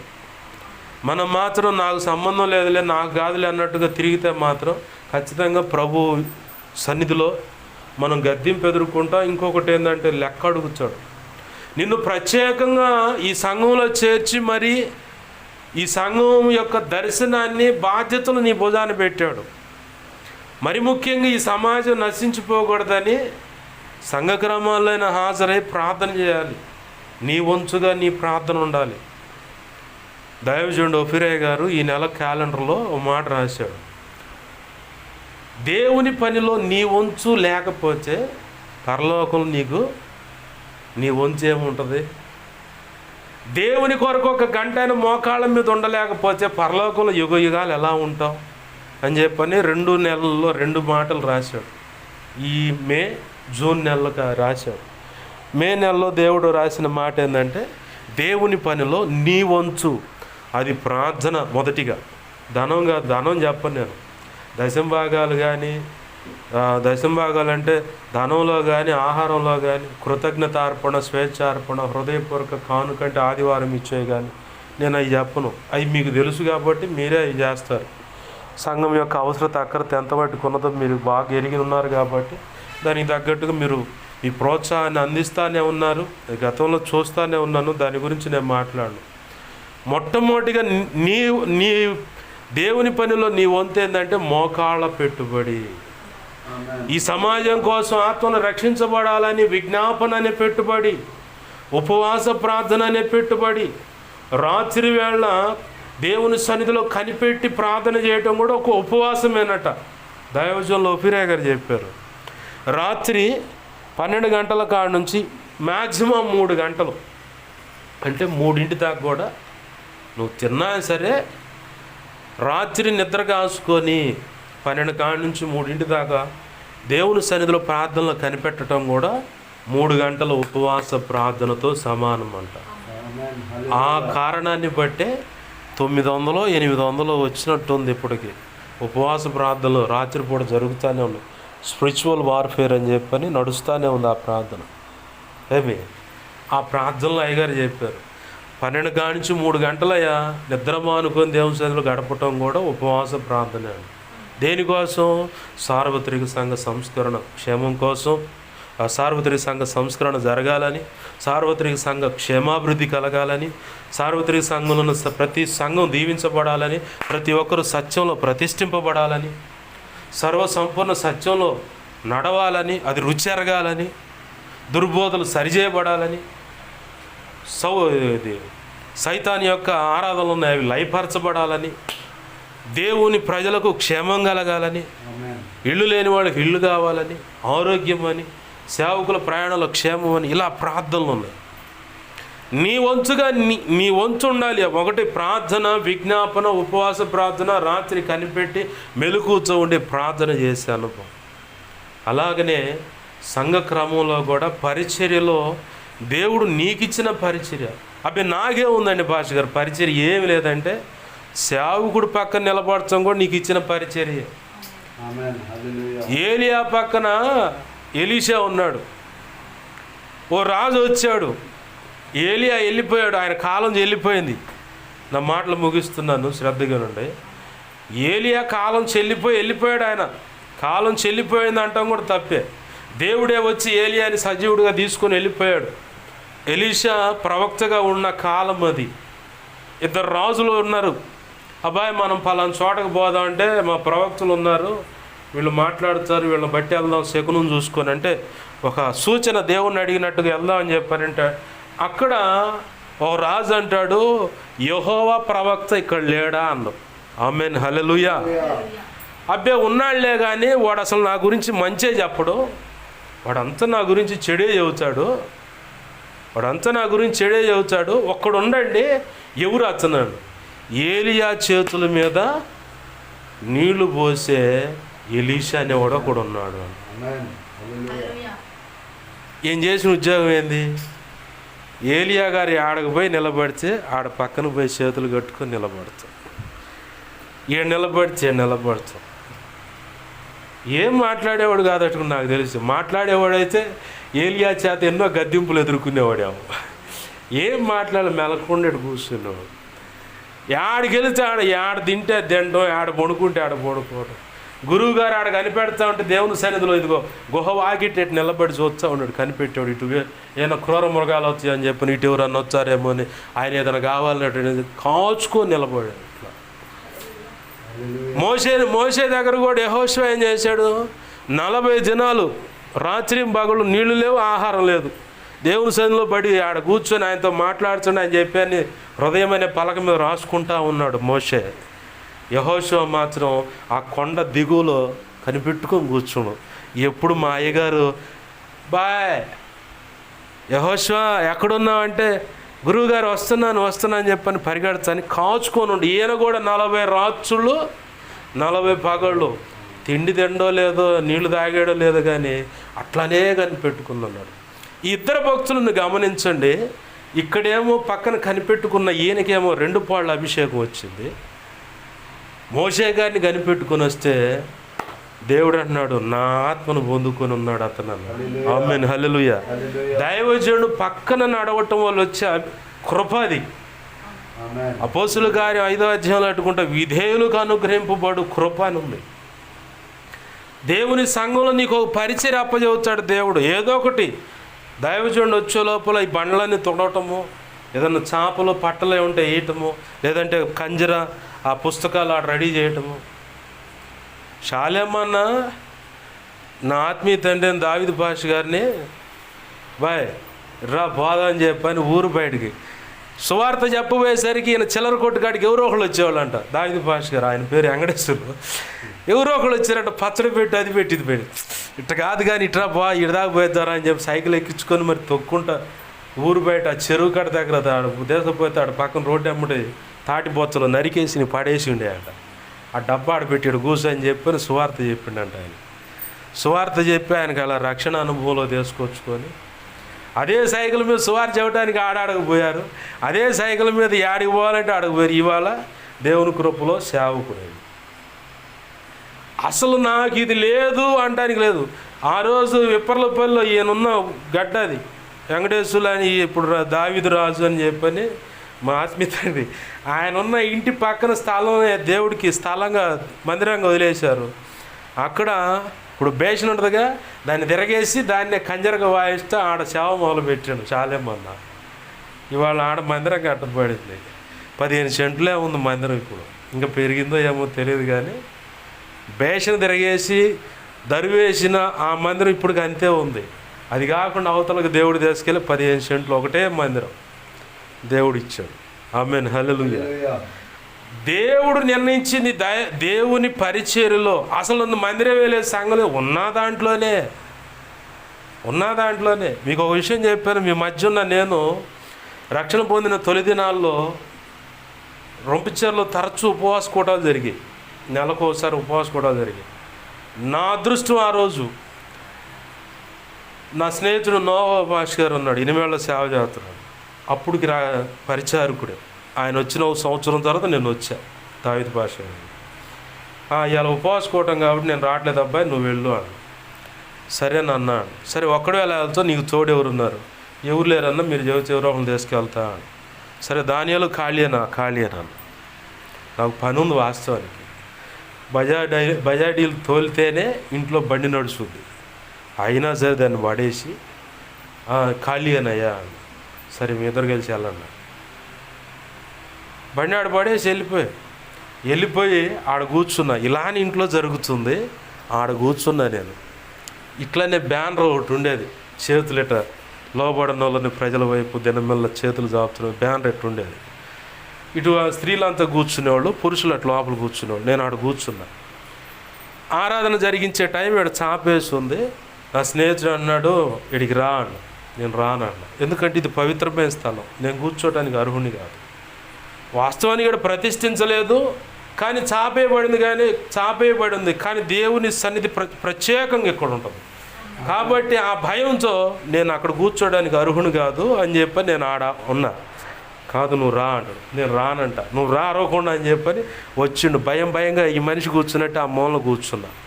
అటు కూర్చుని సరిగ్గా కూర్చోండి. భయంగానే పక్కకు వచ్చి కూర్చున్నా. ఆరాధన మొదలైంది. మీరు కూర్చున్నట్టే ఆ మూలలో ఒక అమ్మాయి, ఆ ఇంటి వాళ్ళ పెద్దమ్మాయి ప్రశాంత్ అని, ఆ పెద్ద అమ్మాయి, రెండో అమ్మాయి ప్రశాంత్ అని ఒక అమ్మాయి. ఆరాధన జరుగుతూ ఉంది. ఆ ఆరాధనలో జరిగిన అద్భుతం ఏంటంటే, సహకారికి వెళ్ళినందుకు నాకు ఈ 2 చేతులు ఆ అమ్మాయి చూస్తూ ఉంది, దర్శనం కాల్చా ఉన్నాయంట. ఒక్కసారికి బయటకు వచ్చి ఆ 2 చేతులు మా ఇద్దరి మీద ఉన్నాయంట. మండుచున్నటువంటి ఆ చేతులు మా ఇద్దరి మీద కొద్దిసేపు అలా ఉండి, ఆ తర్వాత 2 ఒకటయ్యి ఆ అమ్మాయి దగ్గరికి వెళ్ళి, అవి దగ్గరకు వచ్చినప్పుడు ఇక పరిశుద్ధాత్మలో ఆ అమ్మాయి ఇక తాళుకోలేక ఆరాధన చేస్తా, ప్రభువా నా వల్ల కావట్లేదు అని ఇక కేకలు పెడుతూ ఆరాధన చేస్తాం. ఆరాధన అంతా అయిపోయిన తర్వాత వచ్చి చెప్పింది, నా స్నేహితుడు వాళ్ళకి చుట్టాలే, బాబాయ్ ఇలా జరిగింది అని. దాని గురించి చాలాళ్ళు ఆలోచించిన తర్వాత ప్రభు నాకు ఇచ్చిన ఆలోచన ఏంటంటే, అగ్ని వంటి అభిషేకం. ఆమేన్, హల్లెలూయా. నేనేం చేశా, ఆ రోజు బజాజ్ డీల్కి 250 రూపాయలు అద్దె పక్కన పెట్టుకొని నా జీవనాధారాన్ని కూడా పక్కన వేసి, దైవజనుడు చెప్పాడన్న మాట చొప్పున సరెండర్ అయ్యి, నా స్నేహితుడు ఆయనకు సహకారైతే నా స్నేహితునికి నేను సహకారిగా అక్కడ వెళ్ళినందుకు ఆ రోజు ఏమైనా మందిరం ఉందా? ఇంట్లోనే జరిగింది అది. ఏంది నేను వెళ్ళి చేసింది ఏంటంటే, ఆ సౌండ్ సిస్టమ్ పెట్టి, ఆ చాపేసి కంజర పెట్టి, ఈ లోపల వాళ్ళు వచ్చే లోపల మంచినీళ్ళు అవన్నీ దగ్గర పెట్టుకొని మోకాళ్ళ మీద ఉండి ప్రార్థన చేస్తూ ఉన్నాం. మనం అనుకోవచ్చు, నా ప్రార్థనకు కూడా అంత విలువ ఉందా అని. ఏంది విలువ ఉంది. ఆ విలువ ఎంత ఉందో ఈ సంవత్సరం కాకుండా గత సంవత్సరంలో దేవుడు నాకు చూపించాడు. గత సంవత్సరంలో జరిగిన తండ్రి సన్ని మీటింగ్స్ కానీ, హోసన్న మీటింగ్స్ కానీ, ఈ 2 మీటింగ్స్ విషయంలో చేతబడికి సంబంధించినవి భూమిలో పాతి పెట్టారు. తండ్రి సన్నిధి మీటింగ్స్ జరిగే స్థలంలో ఇప్పుడు ఇక్కడ రాజా తోట అనేది జరుగుతుంది అక్కడ. అలాగనే హోసన్న మందిరం ఎప్పుడు జరిగే గోరంట్ల ఆ గుడారాల పండుగల కాడ ఎట్లా అంటే, స్టేజ్ అదైతే ఎదురుగా ఇక్కడే కొంచెం ఎంత ఒక 100 అడుగులు సుమారు దూరంలో, 2 చోట్ల అదే ప్లేస్, 2 చోట్ల అదే. ప్రభు నన్ను ఎందుకు తెచ్చావు ఇక్కడికంటే, ప్రార్థన చేసి అంతా అయిపోయిన తర్వాత ఇక ఆ రోజు సాయంత్రం బలిపీఠాన్ని అక్కడ ప్రతిష్ఠిస్తారు ఇక సభల కోసం. నేను పగటి వేళ వెళ్ళాను, ప్రార్థన చేశాను. ముందుగానే దేవుడు నా చేత బలిపీఠం ప్రతిష్ఠ దానికి సంబంధించిన ప్రార్థన జరిగించాడు. చేసి అయిపోయిన తర్వాత ఇక్కడ తెచ్చావు ప్రభు, ఈ ప్రాంతంలో ఎక్కడున్నాయి ఆ చేతబడికి సంబంధించినవి అంటే, నేను నడుచుకుంటూ వస్తా ఉన్నాను. కొంత దూరం పోయిన తర్వాత ఒక లైట్కు సంబంధించిన కర్ర బాత ఉంది, ఇక్కడ ఉన్నాయి అన్న. ఇప్పుడు ఈ సంగతి ఏంది ప్రభు, నిర్వీర్యం అయిపోయాయి అంటే వాటిలో ఎటువంటి ప్రభావం లేదు, శక్తి అంతా లయపరిచాను, ఇంకేమి లేదు, నువ్వు బా. అలాగనే హోసన్న గుడారాల పండుగ కాడ కూడా తీసుకెళ్ళాడు. అక్కడ అలానే ప్రార్థన చేయించాడు. బలిపీఠం ప్రతిష్ఠింపజేసి ప్రార్థన చేయించాడు. ప్రార్థన చేయించినప్పుడు ప్రభు నేను వచ్చాను కదా, వెళ్ళేటప్పుడు అడిగా ఎక్కడ ఉన్నాయంటే, హద్దురాళ్ళు ఉన్నాయి, స్థలాలుగా ఫ్లాట్లుగా హద్దురాళ్ళు ఉంటే ఇదిగో ఈ హద్దురాయి దగ్గర ఇక్కడ ఉన్నాయని. మరి వీడి సంగతి ఏంటంటే, నువ్వు ప్రార్థన చేయవాటిని వాటి ప్రభావం ఏం లేకుండా నిర్వీర్యం చేస్తాను, నేను చూసుకుంటాను. అప్పుడు తెలిసి నాకు పూర్తిగా నా ప్రార్థనకు కూడా విలువ ఉంది, నా ప్రార్థన బట్టి కూడా ప్రభు ఇక్కడ కార్యం చేసుకుంటాడు అని. ఆమేన్, హల్లెలూయా. మనమంతా బాగా గుర్తుపెట్టుకోవాలా. నేను వచ్చి ఇక్కడ వీళ్ళతో పాటు కలిసి ప్రార్థన చేస్తే అంత పని జరుగుద్ది అంటే జరుగుద్ది. అందుకే ప్రత్యేకంగా నిన్ను ఎంచుకున్నాడు, వాళ్ళతో జతపరిచాడు. ఇంకొకటి, దేవుడు అనుకున్న పని జరిగించడానికి. రెండవది, నువ్వు కూడా మండటానికి, నువ్వు కూడా కొత్త సంగతులు తెలుసుకోవడానికి. నలుగురితో కూర్చున్నప్పుడు ప్రార్థనలో కొత్త ప్రార్థనా సంగతులు గుర్తొస్తాయి. నీకు గుర్తు రావటం కాదు, తెలుస్తాయి. నేను అలా నలుగురు మధ్యలో కూర్చుంటేనే ఈరోజు నన్ను ఇలా మీరు చూస్తున్నారు. ఆ రోజు ప్రార్థన నేర్చుకోవడం, నాకున్న భక్తి గర్వాన్ని బట్టి నాకు తెలిసింది అలా ఒకటి. నాకంతా తెలుసండి, నాకంతా తెలుసు. 30 గంట ప్రార్థన చేస్తా ఇలా నిలబడి. అప్పుడు దాకా ఎవరితో మాట్లాడు, మోకాళ్ళ మీద కాదు, ఇలా నిలబడి ఐఎస్ఐ బొమ్మ ఎదురు నిలబడి ఇట్లా ప్రార్థన చేసేవాడు. 30 గంట ప్రార్థన. నా అంత ప్రార్థన పరుడు ఇంకెవడు లేడు అనుకున్నా. పాస్టర్ గారి పక్కన బంగారం అనే ఒక పిల్లగాడు, వాడు 30 గంట మోకాళ్ళ మీద ఉండి టక టక టక టక టక ప్రార్థన చేస్తుంటే ఆ క్షణంలోనే నాకు ముఖం పగిలింది. వీడు చేస్తున్నంత విజ్ఞాపన ప్రార్థన అనుభవం నాకు లేదు అనుకున్నాను. పాస్టర్ గారి కొడుకు నేను రొంపిచెర్ల పరిచయకు వెళ్తున్నప్పుడు మధ్యలో వాడిని పెట్టుకొని వెళ్తా ఉన్నాం. పాస్టర్ గారు అడుగుతూ ఉన్నాడు, అరే ప్రభుతేజను దినకరావు వీళ్ళిద్దరు ఉన్నట్టున్నారు, మనకు యేసయ్య కారు ఇస్తాడంటే ఎందుకు వీడు ఇస్తాడు అని. ఎలా అంటే ప్రార్థన చేస్తున్నాంగా, ఇస్తాడు అండు. ఓ అమ్మో, వీడికున్న విశ్వాసం కూడా నాకు లేదని అప్పుడు సిగ్గొచ్చింది. ఈ ముగ్గురు పిల్లల దగ్గర నేను చాలా పాఠాలు నేర్చుకున్నాను. నేను మంచి ప్రార్థనా పరుడు అనుకున్నాను కానీ నాకు అసలు ఇంకా ప్రార్థన తెలియదు. నేను విశ్వాసంగా ఉన్నాను అనుకున్నాను కానీ ఈ పిల్లల్లో ఉన్నంత విశ్వాసం నాకు లేదు. ఎలా తెలిసింది? ఆ నలుగురు మధ్యలో ఉన్నప్పుడు. ఆ తర్వాత 1 by 1 7 అంశాల ప్రార్థన నేర్చుకొని, ఆ తర్వాత దైవజనులతో కలిసి అనేక సంగతులు నేర్చుకోవటాన్ని బట్టి చివరికి దేవుని కృపతో రొంపిచెర్ల ఆన్లైన్లోకి వెళ్తే ప్రార్థన అనుభవిస్తే దాన్ని అలా చేసేది ప్రార్థన అంటారు. అవునంటే ఇంకెందుకురా తెల్లారుద్దిలే పదాన్ని ఇంటికి పోదాం అంటేవాడు. గంటంబావు దాకా అసలు ప్రార్థన ఆపేవాడిని కాదు, కదిలిస్తే ఇంకొంచెం రేజ్ అయ్యేది ప్రార్థన. చివరికి ప్రభు కృపను బట్టి అడుగొట్టి చివరికి ప్రభు సందర్భానుకూలమైన ప్రార్థన, ఏ పరిస్థితుల్లో ఎక్కడ ఎలా ప్రార్థన చేయాలో అన్ని విషయాలు నేర్పుకుంటా ఈ అనుభవానికి తెచ్చాడు. ఇక ముందు రానున్న దినాల్లో ఎంత అనుభవ పాఠం నేర్పుతాడో ఆయన చిత్తం. హల్లెలూయా, ఆమేన్, హల్లెలూయా. ప్రభునందు ప్రియమైన దేవుని బిడ్డలారా గమనించండి.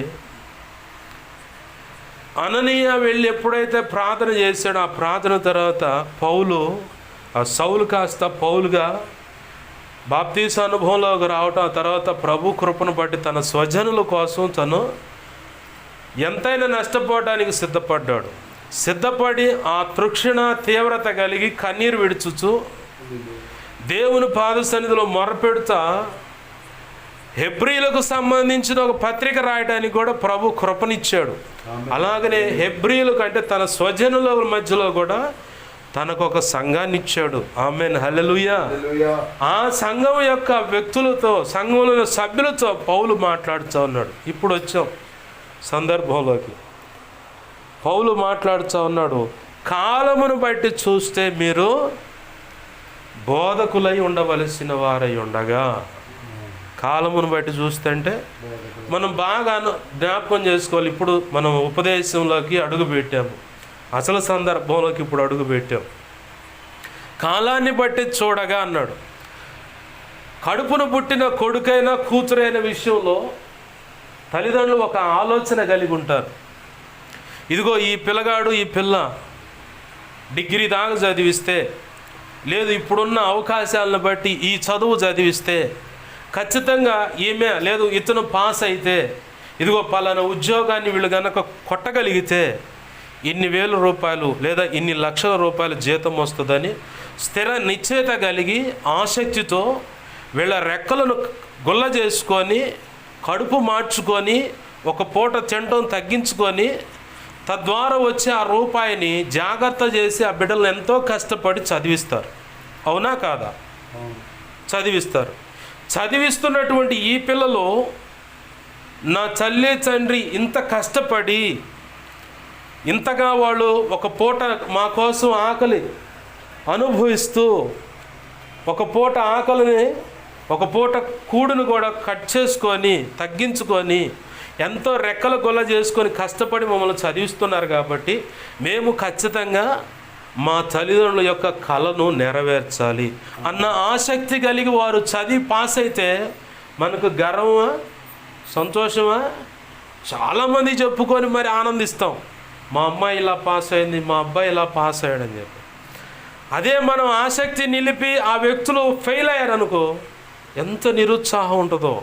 అప్పటిదాకా గొప్ప గొప్పగా బజార్లో 10 మందిలో అనేక రకాలుగా బంధువుల్లో ఇరుగు పొరుగు వారితో మా అమ్మాయి ఎంత చదువు చదువుతుంది తెలుసా, రేపొద్దున ఈ ఉద్యోగం వస్తుంది, మా వాడు ఈ చదువు చదువుతున్న రేపొద్దున ఈ ఉద్యోగం వస్తుంది అని చెప్పని చాలా గర్వంగా చెప్పుకుంటాం.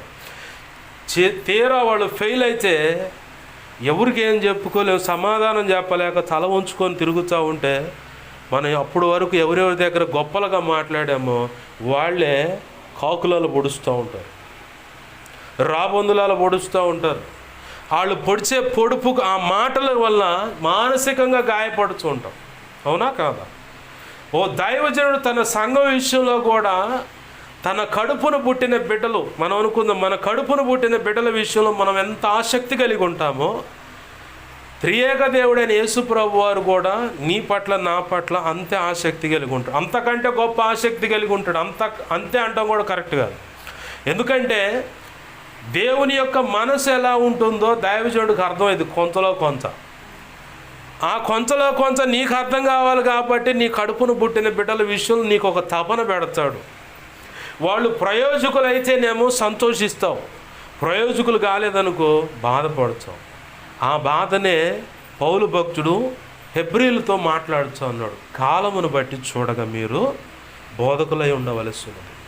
అంటే ఇంతకాలం చదివించాను కాబట్టి, ఇంతకాలం మిమ్మల్ని పోషించాను కాబట్టి, ఇంతకాలం వాక్యం చేత పెంపారా చేస్తూ వస్తున్నాను కాబట్టి వాస్తవానికి మీలోకి రావాల్సిన కొలతలు ఇంకా రాలా. కారణం ఏంటని అడుగుతున్నాను.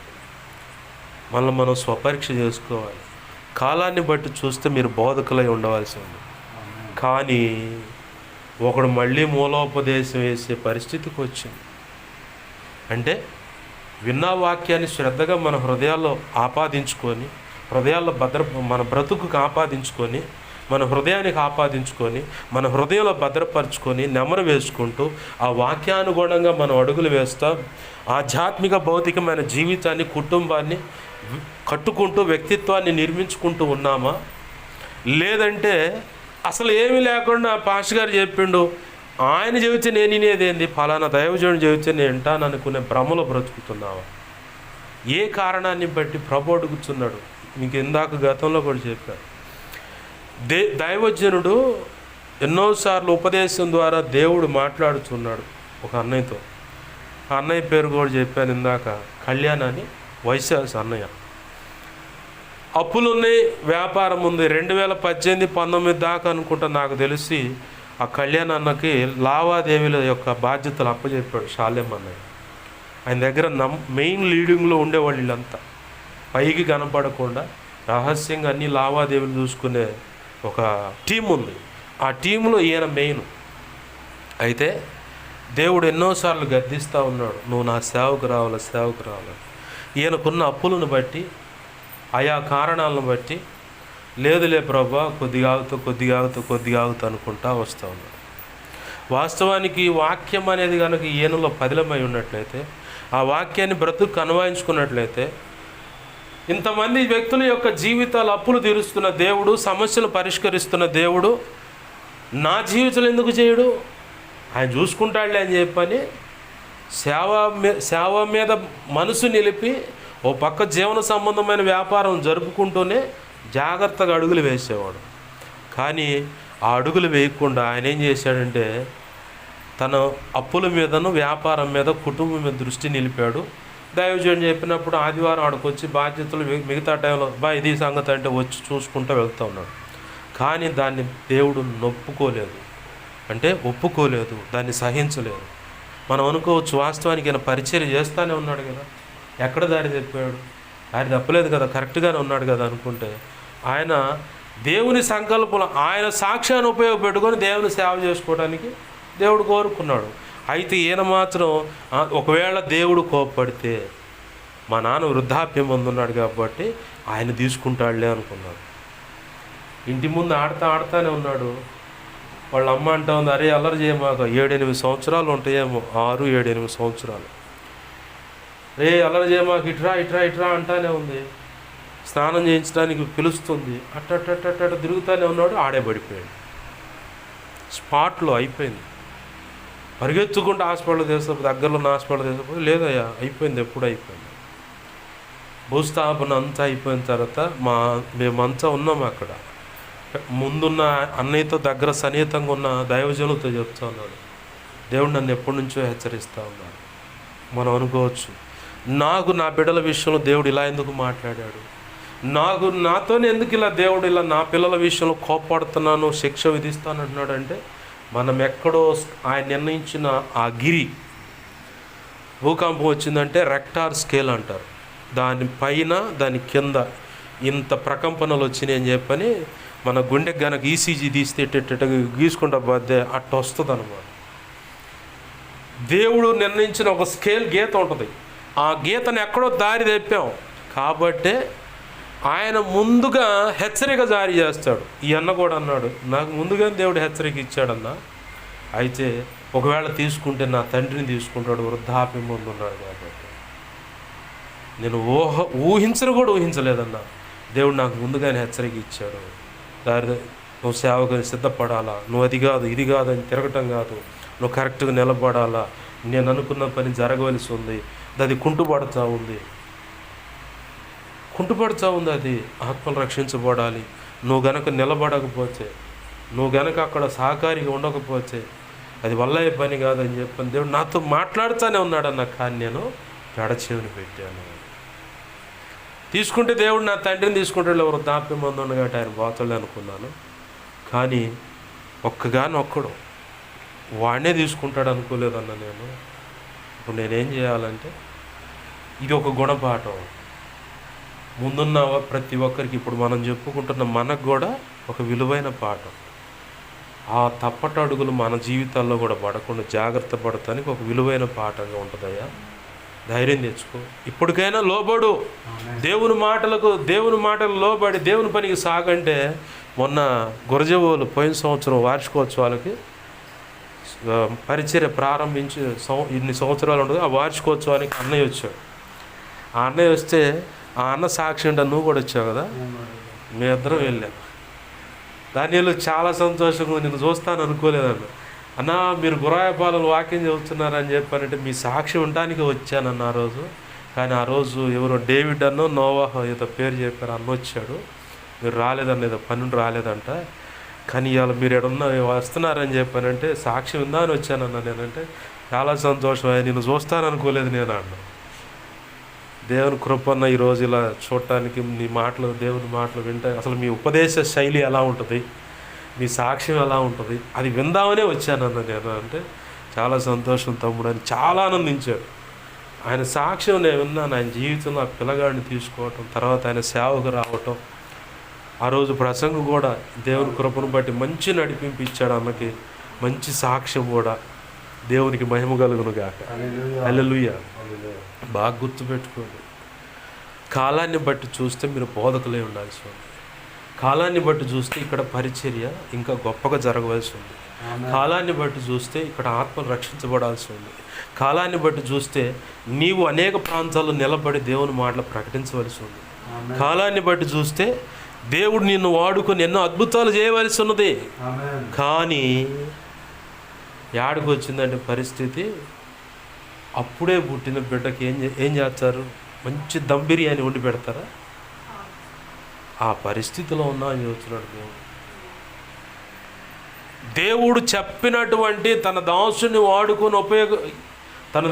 ఉపయోగపెట్టుకుని అందించిన వర్తమానాన్ని బట్టి కనుక నువ్వు గమనిస్తే, నిన్ను నువ్వు గమనించుకుంటే ఆ వర్తమానం నీ హృదయంలో పదిలమై ఉంటే, ఆ వర్తమానాన్ని బట్టి నీ అడుగులు పడి ఉన్నట్లయితే, ఆ వర్తమానాన్ని బట్టి మొదటిగా నీ హృదయాన్ని, నీ బ్రతుకును, నీ కుటుంబాన్ని, నీ జీవితాన్ని కట్టుకున్నట్లయితే, నీవు కాలాన్ని బట్టి చూస్తే బోధకురాలుగా, ఆయన సేవకురాలుగా, సేవకుడుగా ఉండవలసిన పరిస్థితి. కానీ ప్రభు అంటున్నాడు, చెప్పబడిన వాక్యం నీలో నిలవంటలేదు. ఐక విచారాల చేతనో మరి ఇక ఏ ఇతర సంబంధమైన విషయాలను బట్టి దేవుని మాటలు నీ హృదయంలో లేవు. దేవుని మాటలు నీ హృదయంలో లేవు కాబట్టి ప్రభు అంటున్నాడు పౌలు భక్తుని ద్వారా, నువ్వు ఇంకా పసితనంలో ఉన్నావు. మళ్ళీ నీకు ఒకప్పుడు నువ్వు మూల ఉపదేశం మీద కట్టబడ్డావు. క్రీస్తేసే మూలరాయి ఉండగా అపోస్తులు ప్రవక్తలు స్థిరపరిచిన ఆ పునాది, దాని మీద, ఆ బండ మీద నువ్వు కట్టబడ్డావు.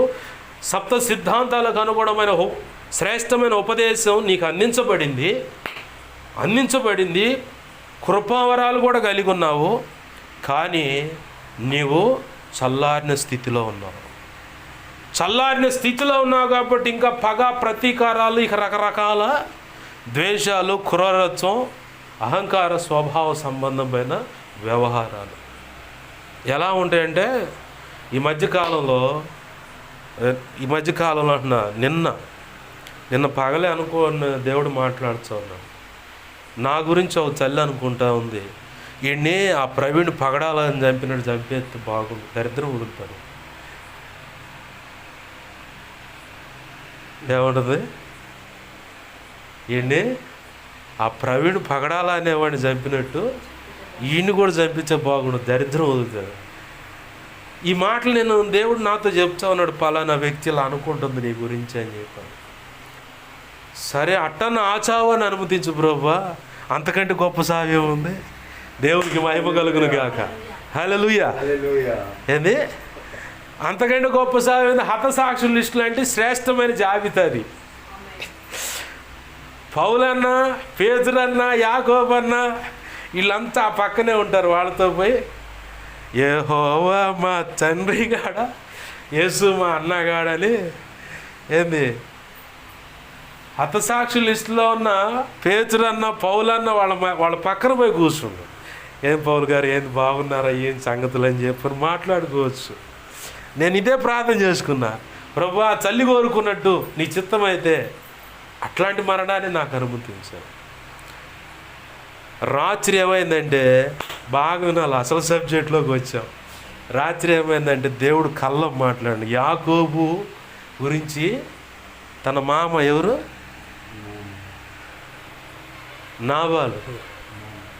నాబాలు కాదు, లాభానికి కోపం ఎక్కువ, ఊరకూరకని ఉలిక్కి పడుతూ ఉంటాడు. అసలు అది మంచిగా చెడా కాదని అస్సలు విచక్షణనే ఉండదు. తొందరపడి వాడి సంగతి తేలుద్దా అన్నట్టుగా అంత దుడుకు అనమాట లాభాను పరిస్థితి. లాభంతో యాకోబును దొరుకుంటూ వస్తాడు, దొరకాలి వీడి సంగతి తేలుద్దా అని. ఆ రాత్రి యాకోబు గురించి లాభంతో మాట్లాడుతాడు. మంచి కీడైనా ఏమన్నా మాట్లాడావా, ఏమన్నా చెడు కానీ కాస్త తేడా కానీ మాట్లాడావా యాకోబుతో, చస్తావు సుమి అని చెప్పని యాకోబు గురించి వాళ్ళ మామతో మాట్లాడు. సేమ్ అదే పరిస్థితి రాత్రి జరిగింది. ఆమేన్, హల్లెలూయా. ఏ మాత్రం ఎక్కువ తక్కువ ఆ పిల్లగాడి గురించి మాట్లాడావా చస్తావు. నువ్వు ఒక్కదానే చావటం కాదు, ఇంటిలో 10 మొత్తాన్ని చంపుతా. మర్యాదగా నేను చెప్పినట్టు చెయ్యి, లేదంటే మాత్రం మూడిందే. నేను అంటాను, ఒకవేళ నేను చేశాను ఇప్పుడు ఏం సాధిస్తావు, ఏమైనా వచ్చుద్దా? కాదు, ఇంకా నరకానికి పోవటం తప్ప రెండోది ఏమి ఉండదుగా. వాక్యము హృదయంలో ఉంటే ఇలాంటి ఆలోచనలు, ఇలాంటి కోరికలు అనేవి ఎవరి గురించి అంటున్నావు? నువ్వు సేవకుడి గురించి అంటున్నావు, సామాన్యుడి గురించి కాదు. ఆయన రక్తంలో గడగబడ్డ వాడి గురించి కాస్తంత నోరు ఎవరన్నా జారితేనే దుమ్ము కొడతాడు ఆయన. దుమ్ము కొడతాడు అన్నమాట. ఇజ్రాయెల్ దేశాన్ని అసలు చరిత్ర పటంలో లేకుండా చేస్తానని చెప్పని విర్రవీగిన ఇరాన్ ప్రధానమంత్రి హెలికాప్టర్లో ఎగిరిపోయిండు అంతే. హెలికాప్టర్ బ్లాస్ట్ అవటం, తనతో పాటు ఉన్న అధికారులు మొత్తం ముక్కలు అయిపోయారు. క్రైస్తవుడితో కానీ క్రీస్తు సంఘంతో కానీ దేవుని చేత అభిషేకించబడ్డ దైవజనుడితో కానీ ఎవడైనా పెట్టుకుంటే, ఆడకూతురైనా మగవాడైనా పెట్టుకుంటే మాత్రం ఇదే పరిస్థితి. మొన్న ప్రపంచ శాంతి దూత కేఏ పాల్ గారు అంటుండ్రు, రే నీ దగ్గర రెడ్ బుక్ ఉందేమో, నా దగ్గర ప్రార్థనా బుక్ ఉంది, అది కనుక పదును పెట్టానంటే ముక్కలు అయిపోతారు, ఆడ దొరుకుతారు, ఎవడు ఏం అర్థం కాదు, జాగ్రత్త, మీ ఇష్టం, జాగ్రత్త అండు. ఏంది మొన్నదాకా జోకర్ అనుకున్నారు ఆయన్ని, దేవుడే కావాలని తన ప్రజలు దారి తెప్పారన్న సంగతి కేఏ పాల్ గారిని అలా చూపించాడు. దానికి నిలువెత్తు నిదర్శనం యెహెజ్కేలు గ్రంథంలో ఉంటుంది ఆ మాట. 3వ అధ్యాయంలోనూ 33వ అధ్యాయంలో ఉన్న సందర్భం ఉంది. 390 రోజులు ఇడిదిరిగి పడుకో, 390 రోజులు ఇడిదిరిగి పడుకో. ఎందుకు ప్రభు అంటే ఇజ్రాయేల్ ప్రజలు దారి తప్పిపోయి ఉన్నారని నిన్ను అలా చూపిస్తున్నాను. యెషయాని దిగంబరిగా తిరుగు అన్నాడు. ఎందుకు ప్రభు అంటే వాళ్ళు సిగ్గుపోయి కూడా అలా బ్రతుకుతున్నారు, ఇంకా మేము వస్త్రాలు కప్పుకొని శుద్ధంగా ఉన్నాం అనుకున్నారు, వాళ్ళు దిగంబరులాగా ఉన్నారన్న సంగతి నీ ద్వారా తెలియటానికి వస్త్రహీనుడిగా తిరుగాడు యెషయాని. ఏంది ఇర్మియానేమో యెహెజ్కేలునేమో ఇర్మియాని ప్రవచించమన్నాడు, యెహెజ్కేలునేమో దొంగలాగా ఓ మూట కట్టుకో, ఒక ఇంటికి నువ్వున్న ఇంటికి కన్నం వేసి ఆ కన్నంలో కూడా దాటిపోమాడు. దేవుడు తన దాసుని విచిత్రాలుగా వాడుకుంటాడు. హోషేయ గ్రంథాన్ని గమనిస్తే వ్యభిచారం చేసి ఆమె కడుపును పుట్టిన ఒక స్త్రీ, ఆ అమ్మాయిని తెచ్చి పెళ్లి చేసుకోండి. అదేంది ప్రభు అంటే నా ప్రజలు అలా చెడిపోయి తిరుగుతున్నారు అన్న. దీన్ని బట్టి నేను గతంలో అన్నయ్య కూడా చెప్పా, కేఏ పాల్ గారు దారి తప్పలేదు అబ్బాయి, దారి తప్పిందంత క్రీస్తు సంఘంలో ఉన్న ఆయన దేవుని బిడ్డలు దారి తప్పారు కాబట్టి వాళ్ళ బ్రతుకులు ఎలా ఉన్నాయో ఈయన చూపిస్తున్నాడు. అలాగా ఈ వ్యక్తిని అలాగా దేవుడు ఏదైనా చేయగలడు. తన ప్రవక్తని తన కృప ద్వారా దేవుడు కృపనిచ్చి నిలబెట్టుకొని వాడుకోగలడు. యోనా అనే భక్తుని ఏం చేశాడు, ఆయన వాడుకున్నాడు, 4 దెబ్బలేసాను. తర్వాత తెచ్చి తాను చెప్పిన మాట నెరవేరలేదని తను ఎంత వెర్రితనంలో ఉన్నాడన్న సంగతి సొరసెట్టు మొలిపించి దాని మీద ఒక పురుగేసి ఎండబడేలా చేసి విసుగు పుట్టేలా చేసి చివరికి ఒక దారిలోకి తెచ్చుకోండి.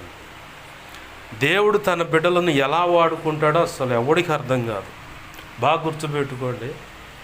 దారి తప్పింది ఎవరు? సంఘము, క్రీస్తు రక్తంలో కడగబడ్డ ప్రజలు దారి తప్పింది. కేఏ పాల్ గారు కాదు.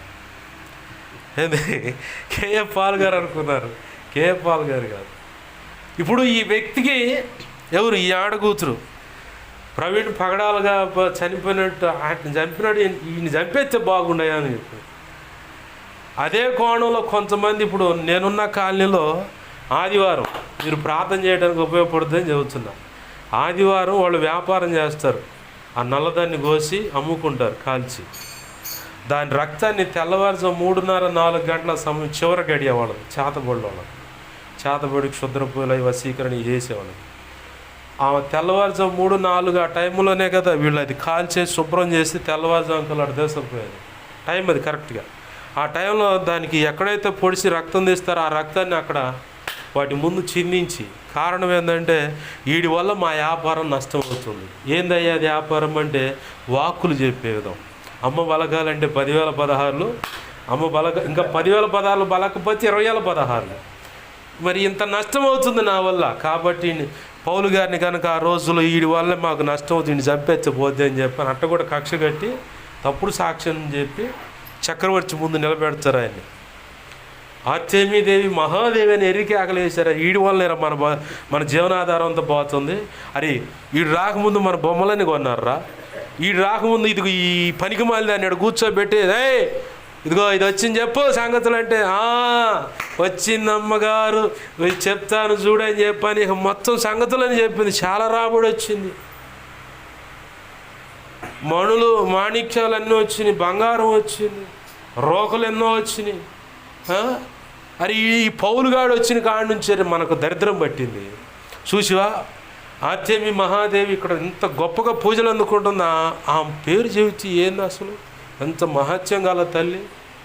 ఈ పౌలుగాడు వచ్చి వీడి మాటలతో జనం మొత్తాన్ని బురుడి కొట్టించి దిప్పుకున్నాడు. వాడికి వెళ్ళి ఏంది వాడు చేసే ప్రార్థన దెబ్బకి ఒక్కడు కూడా మన దగ్గరికి వచ్చి వాక్కులు అడగట్లా, ఒక్కడు కూడా మన దగ్గరికి వచ్చి మా సంగతి ఏందని అడగట్లా, ఒక్కడు కూడా వచ్చి మన దగ్గర తాయిచ్చులు అంతరాలు గడుచుకోవట్లా, ఒక్కడు కూడా ఆ ప్రతిమను, ఆ బొమ్మలు కొంటలా, దేవత బొమ్మలు కొంటలా. నష్టమంతా ఇంటి నుంచారా కాబట్టి అని చెప్పని కొంతమందిని పోగేసి తిరగేసి చివరికి మొత్తం కట్టుకొని పోయి వాళ్ళ మీద పడి ఆయన చక్రవర్తి. కాబట్టి ఈరోజు అదే పరిస్థితి నా చుట్టూ కూడా నడుస్తూ ఉంది. మీరు ప్రార్థన చేస్తారని చెబుతున్నారు. నాకు భయమే లేదు, ప్రభు ఉన్నాడు, మొత్తం చూస్తాడు. కానీ పరిశుద్ధుల ప్రార్థన సహాయం ఖచ్చితంగా కావాలి. ఏంది వాక్యం అనేది నిలబడితే వీళ్ళెవరు రక్షణ పొందిన బిడ్డలు ఈ పనులు చేస్తుంది. బయటోళ్ళు కాదు, బయటోళ్ళ గురించి నేను చెబుతున్నా. వాడికంటే తెలీదు సత్యం, మూర్ఖత్వంలో ఉన్నాడు కాబట్టి వాడి బ్రతికి కంచే. సత్యం ఎరిగి కూడా అసత్యంలోకి అడుగులు పెట్టి కొద్దిగా అట్ట అడుగు కొంచెం ఇటు అడుగేసి ఇట్లా నడుస్తూ ఉంటే చేయగలిగేది. దేవుడు చూసుకుంటాడు మిగతా విషయాలు.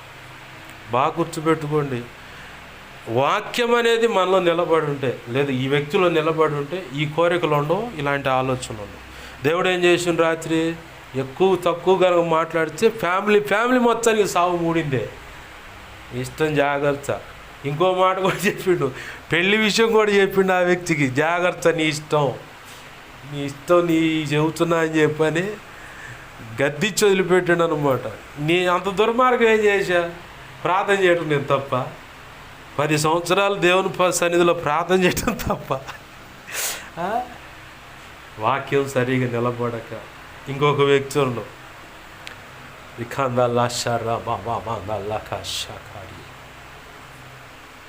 ఏంది ఇంకొక వ్యక్తి ఉన్నాడు, నేను చెప్పే ప్రవచనాలన్నీ కూడా అబద్ధమని చెప్తున్నాను, అబద్ధమని ప్రచారం చేస్తున్నాను. దేవుడిచ్చిన ఆఫర్ ఏంటంటే ఆ వ్యక్తికి ఎటుకుడి వాళ్ళ స్థానిక ఎమ్మెల్యే, ప్రస్తుతం ఉన్న ప్రభుత్వాలు, ఆర్ఎస్ఎస్ వాళ్ళు అంతా మంచి కన్నేసి ఉన్నారు వాళ్ళ మందిరాల మీద, వాళ్ళ పరిచయం అంతటి మీద. అయితే మొన్న ఈ మధ్య నోరు జారి కొన్ని మందిర ప్రతిష్టల్లో 50,000 మందిని నేను రక్షించాను, ఇప్పుడు నేనున్న సంఘంలో 50,000 మంది ఆరాధనకు సమకూడుతున్నారు. ఒకప్పుడు ఇలాగనే నోరు జారినందుకు క్రీస్తు దాసు తెలుసుగా, మీసాల గురవప్ప అంటారు, ఆయన ఒక ఆట ఆడుకున్నారు ఆర్ఎస్ఎస్ వాళ్ళు, మతోన్మాదులు. అయితే వీళ్ళు మొత్తం ఇప్పుడు ఏం చేస్తున్నారంటే, ప్రభుత్వం రాగానే ఏం జరిగింది, వైసీపీ వాళ్ళ పార్టీ ఆఫీసులు మొత్తం ముందుగా ఆ జేసీబీలు తీసుకుపోయి మొత్తం కూల్చారు. వాడు ఆడాడ మంచిగా కట్టుకుండా మొత్తం అవి కూల్చారు ముందు. వీళ్ళు బరబర కోర్టుకు పోయి ఎన్ని అడ్డంకులు వేసిన, ఎన్ని ధర్నాలు చేసినా అదేం ఆగల. సేమ్ ఈయన పరిచర్కి అదే గతి పడబోతుంది. ఇది ఆల్రెడీ దేవుడే అనుమతించాడు. ఎందుకంటే నా ఈ మాటలు చివరి మాటలు ముగిస్తా ఉన్నాను. ఎందుకు అంటున్నాడంటే, ప్రభు ఇజ్రాయేలీలో దేవుని చెప్పిన కట్టడలను అనుసరించకుండా దారి తప్పి తిరిగినందుకు అన్యుడైన నెబుకద్నెజరుని దేవుడు అన్నాడు, నా దాసుడైన నెబుకద్నెజరు ఈ కార్యము, నా ఇష్టముగా చేస్తున్న ఈ కార్యము నెరవేరుస్తాడు అన్నాడు. అట్లానే 70 సంవత్సరాలు ఇజ్రాయెల్ ప్రజలను చెరకు తీసుకొని పోయాడు. ఇజ్రాయెల్లో కట్టబడిన, సొలొమోను ద్వారా కట్టబడినటువంటి బంగారపు ఇటుకలతో కట్టబడిన మొట్టమొదటి మందిరం నెబుకద్నెజరు అనే రాజు ఆ బంగారం అంతా ఉన్న వెండి వెలగెల మొత్తాన్ని ఒలుచుకొని నెబుకద్నెజరు తన రాజ్యానికి తీసుకొని వెళ్ళిపోయాడు. అది తీసుకొని వెళ్ళిపోతే ఏం చేశాడంటే దాన్ని మొత్తాన్ని కాల్చాడు. యెరూషలేం పట్టణం ప్రాకారాలు కూల్చింది ఆయనే. ప్రజలు దేవుని మాట వినకుండా అడ్డం తిరిగినందుకు జరిగిన పరిస్థితి. ఇప్పుడు వీళ్ళను కూడా ఉపయోగపెట్టుకొని ఈయన సంగతి తేలవటానికే దేవుడు అది అనుమతించాడు. 50,000 మంది కూర్చుంటారు ఈ మందిరం అంతా ఇదని చెప్పన్నది. ముందు ఆ మందిరాన్ని కూల్చేది, తర్వాత నషాపేటలో ఉంది మందిరం, ఆ తర్వాత వినుకొండ దగ్గర మసీదు మాన్యులు, ఆ తర్వాత అద్దంకి దగ్గర ఆ ఇటుక బట్టీల మధ్యలో ఒకటి ఉంది. ఇట్లా వరుస పెట్టి ఎక్కడెక్కడ మందిరాలు ఉన్నాయో మొత్తాన్ని వైఎస్ఆర్సీపీ వాళ్ళ ఆఫీసులు కానీ, అది పార్టీ ఆఫీసులు బాగా చక్కగా రమ్యంగా కట్టుకున్నారు వాళ్ళు. కొన్ని పునాదులు వేసింది మొత్తం పిల్ల బీటుగా జేసీబీలు వేసపోయి ముందు పడగొట్టారు. వీళ్ళు కోర్టుకు పోయి అవన్నీ చేయకూడదని ఆర్డర్ తెచ్చుకునే లోపల అయ్యో పొరపాటు అయిందండి, క్షమించండి అంటే జరిగిన నష్టం తిరిగి వస్తుందా? ఇదే గతి పట్టబోతుంది ఆ పరిచయం. నేను చెబుతున్న ప్రవచనం అదంతా అబద్ధము అంటే నేను చెబుతున్నది కాదు, క్షమించండి, ప్రభు కృపలో నన్ను వాడుకొని చెబుతున్న ప్రవచనం అబద్ధము, ఇదంతా తేడా అన్నారు కదా. ఇది జరగంగానే మిగతా వాళ్ళు నమ్ముతారు. ఏంది? ఇది జరగంగానే మిగతా వాళ్ళు నమ్ముతారు. దేవునికి మహిమ కలుగునుగా. ప్రభునందు ప్రియమైన దేవుని బిడ్డలారా గమనించండి, వాక్యం అనేది నీలో నిలబడితే ఈ తప్పుడు ఆలోచనలు, తప్పుడు మాటల ప్రచారం అనేది జరగదు. వాక్యం నీలో లేదు కాబట్టే పౌలు అంటున్నాడు, కాలమును బట్టి చూస్తే నేను అనుకున్న పని జరగాల్సింది చాలా ఉంది, మీలో నిర్లక్ష్యత ఉంది. ఏంది? బోధకులై ఉండాల్సింది, కానీ మళ్ళీ ఒక పసిబిడ్డకు నువ్వు పాలు ఇచ్చినట్లుగా నేను మిమ్మల్ని చిన్నగా మళ్ళీ మూలోపదేశం పునాదులు వేసుకుంటూ తీసుకురావాల్సి వస్తుంది. ఎంత బాధపడుతున్నాడు తన దాసుడు తన బిడ్డల విషయంలో. ఈరోజు దేవుడు కూడా నీ విషయంలో కానీ ఒకవేళ నా విషయంలో కూడా అలాగనే ఒకవేళ బాధపడవచ్చు. ఎందుకంటే నేను దేవుడు చెప్పిన పనికి ముందుకు వెళదామంటే ఆ ప్రాంతంలో ఉన్న పరిస్థితులను బట్టి సహకరించిన దాన్ని బట్టి కానీ కొంత నేను ప్రార్థన నిర్లక్ష్యం కూడా ఉంది నా విషయంలో కూడా, నేను ఒప్పుకుంటాను. ఎందుకంటే రక్షణ పొందిన తర్వాత సేవలోకి రాకముందు ఈ మధ్యకాలంలో నేను ఎక్కువ సమయం దేవునితో గడిపిన సందర్భం ఉంది నాకు తెలుసు. కానీ ఎప్పుడైతే సేవనంగానే వాళ్ళు ఫోన్ చేయగల పరిగెత్త, వీళ్ళు ఫోన్ చేయగల పరిగెత్త, అదని ఇదని వీటిలోని సమయం పోతా. పరిశుద్ధ గ్రంథం చదవటం అనేది వెనకడుగు వేయబడింది. అలాగే ప్రార్థన చేయటం, విజ్ఞాపన చేయటం అనేది వెనకడుగు పడింది. ప్రవేదుటిని యథార్థంగా ఒప్పుకుంటున్నాను. మనమందరం దేవుని పాదాలు పట్టుకుని దేవుని అడుగుదాం, ఏ విషయంలో ప్రభువా నేను దుఃఖపరుచున్నాను, నన్ను క్షమించయ్యా. ఇది కాలాన్ని బట్టి చూస్తే బోధకులే ఉండాల్సింది. బోధకులు అంటే ప్రయోజనకరమైన పాత్రలు.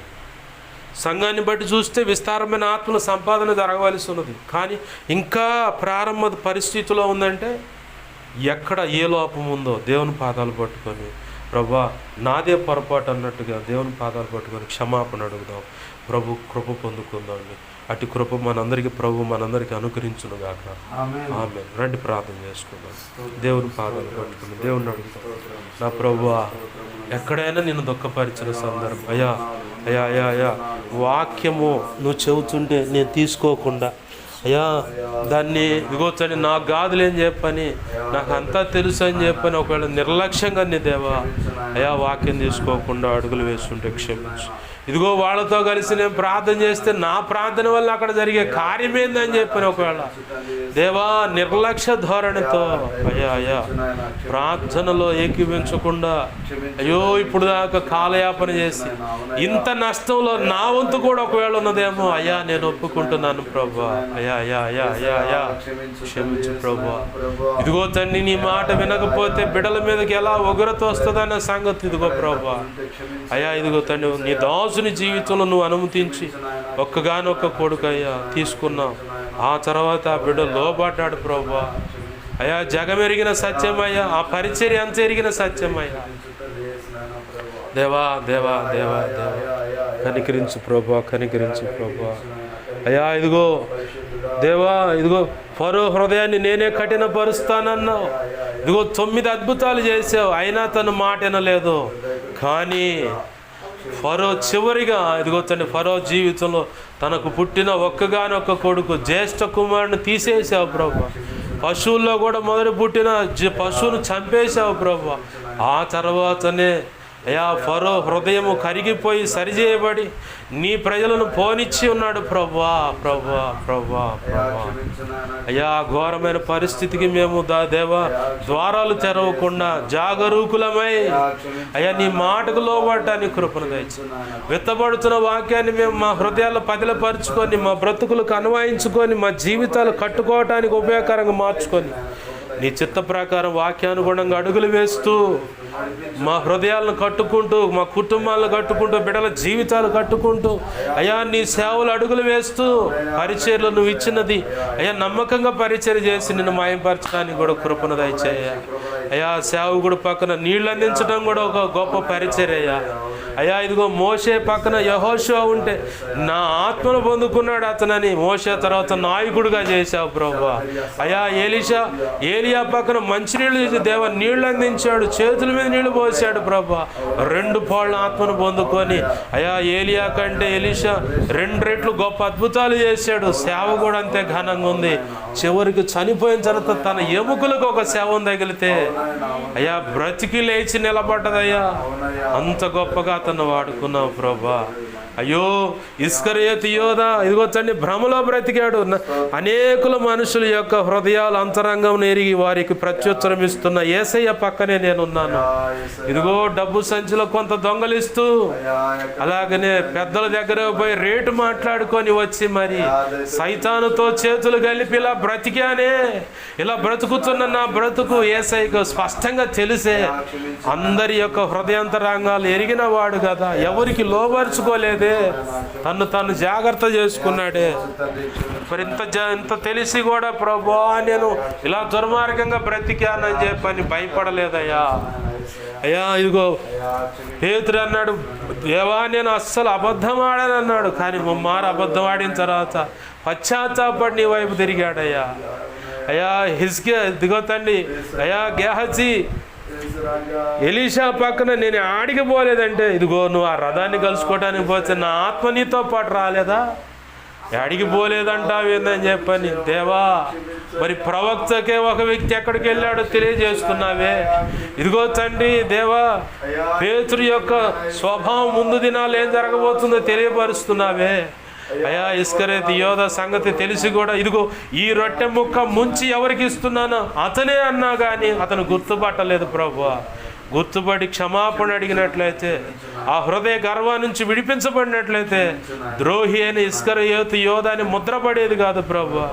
అయ్యా అయ్యా అయ్యా ఎక్కడైనా ఏ పొరపాట్లు నా జీవితంలో అయ్యా మా జీవితంలో ఉంటే క్షమించండి ప్రభువా. అయ్యా అయ్యా అయ్యా ఇదిగో తండ్రి ఇదిగో తండ్రి నువ్వు మాతో ఇదిగో దేవా ఉన్న ఈ నలుగురే అయ్యా సమకూడి ప్రార్థన చేస్తే ఇంత అద్భుతం జరుగుతుందన్నావే. అలాగ సమకూడకుండా ప్రార్థన నిర్లక్ష్యపరిచి ఏముందిలే అని చెప్పని దేవా పగలంతా చాకరీ చేసిన దాన్ని బట్టి అయ్యో శరీరం అలసిపోయి ఒకవేళ అయ్యా సంఘ గ్రామంలో హాజరు కాకుండా నా వంతు నా ప్రార్థన ఇదిగో ఈ పరిచయంలో ఉండకుండా ప్రభువా నిర్లక్ష్యపరిచి నేను బ్రతికున్నట్లయితే దాన్ని బట్టి ఒకవేళ నువ్వు ఇదిగో తండ్రి బిడ్డల విషయంలో ఇదిగో నీ పిల్లల విషయంలో నా కోపం ఇలా ఉందని వార్నింగ్ ఇచ్చావేమో ప్రభువా.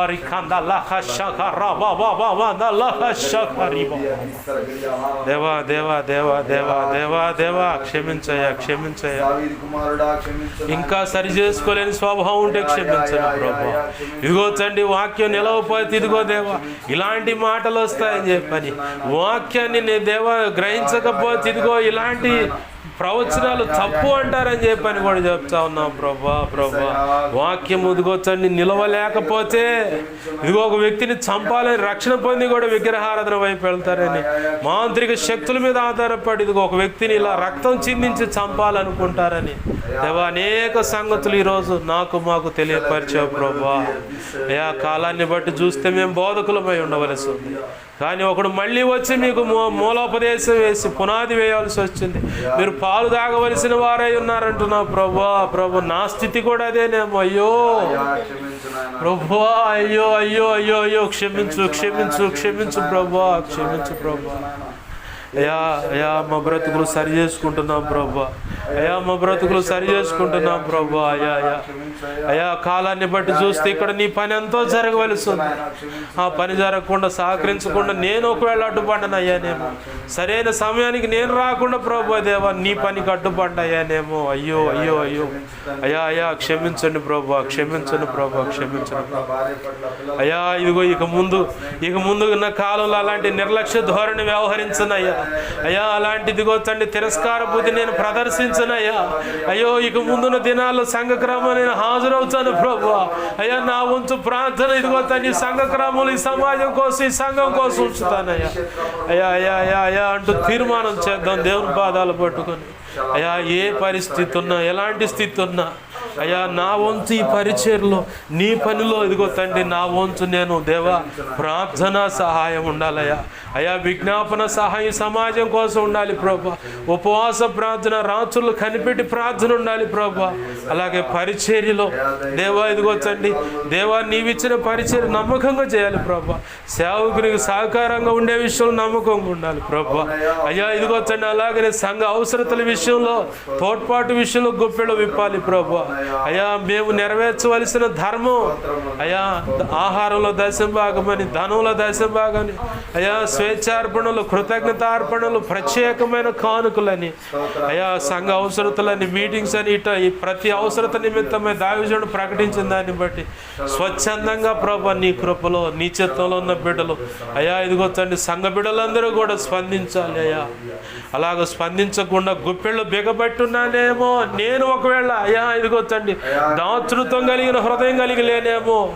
మోషే ఇదిగో ప్రత్యక్ష గుడార విషయమై ప్రకటించగా, దావీదు దేవతండ్రి సొలొమోను ద్వారా కట్టించబడి మందిర విషయం ప్రకటించగా, వారి హృదయపూర్వకంగా ఉన్న దాంట్లో శక్తికి మించి తెచ్చి ఇచ్చారంటయ్యా. అది నిల్వ చేయటం ఎలానో వల్లగాక ఇక చాలు అని ఆపండి అని ప్రకటన చేశారయ్యా మోషే గాని, రాజు గాని. ప్రభువా అటువంటి దాతృత్వం సంఘ బిడ్డలకు దయచే ప్రభువా. అలాగ గుప్పెళ్ళు విప్పేలాగా వాళ్ళ గుప్పెళ్ళు బలపరచండి ప్రభువా. నేనే ఒకవేళ గుప్పెళ్ళు బిగబట్టానేమయ్యా, అయ్యా క్షమించు క్షమించు క్షమించు ప్రభువా. అయ్యా మా ఎదుట అవసరతలు ఎన్నో ఉన్నాయి ప్రభా. అయ్యా సహాయం చేయి. ఈ సంవత్సరం పరిచర్య విషయంలో నువ్వు చెప్పింది నెరవేర్చయ్యా. ఈ సంవత్సరం పరిచర్య విషయంలో నువ్వు ఇచ్చిన వాగ్దానం నెరవేర్చయ్యా. ఈ సంవత్సరం సంఘ బిడ్డ కుటుంబ సభ్యుల కుటుంబానికి మాకు ఇచ్చిన వాగ్దానాలు నెరవేర్చండి ప్రభా. అయ్యా నీ వాగ్దానానికి అనుగుణంగా బ్రతుకులు దేవా కట్టుకోవటానికి, దేవా మేము అడుగులు వేయటానికి సహాయం చేయమని అయ్యా. సంఘ బిడ్డలందరూ రెక్కల కష్టార్జితాన్ని ఆశీర్వదించండి. వారి పనుల్లో తోడే ఉండండి.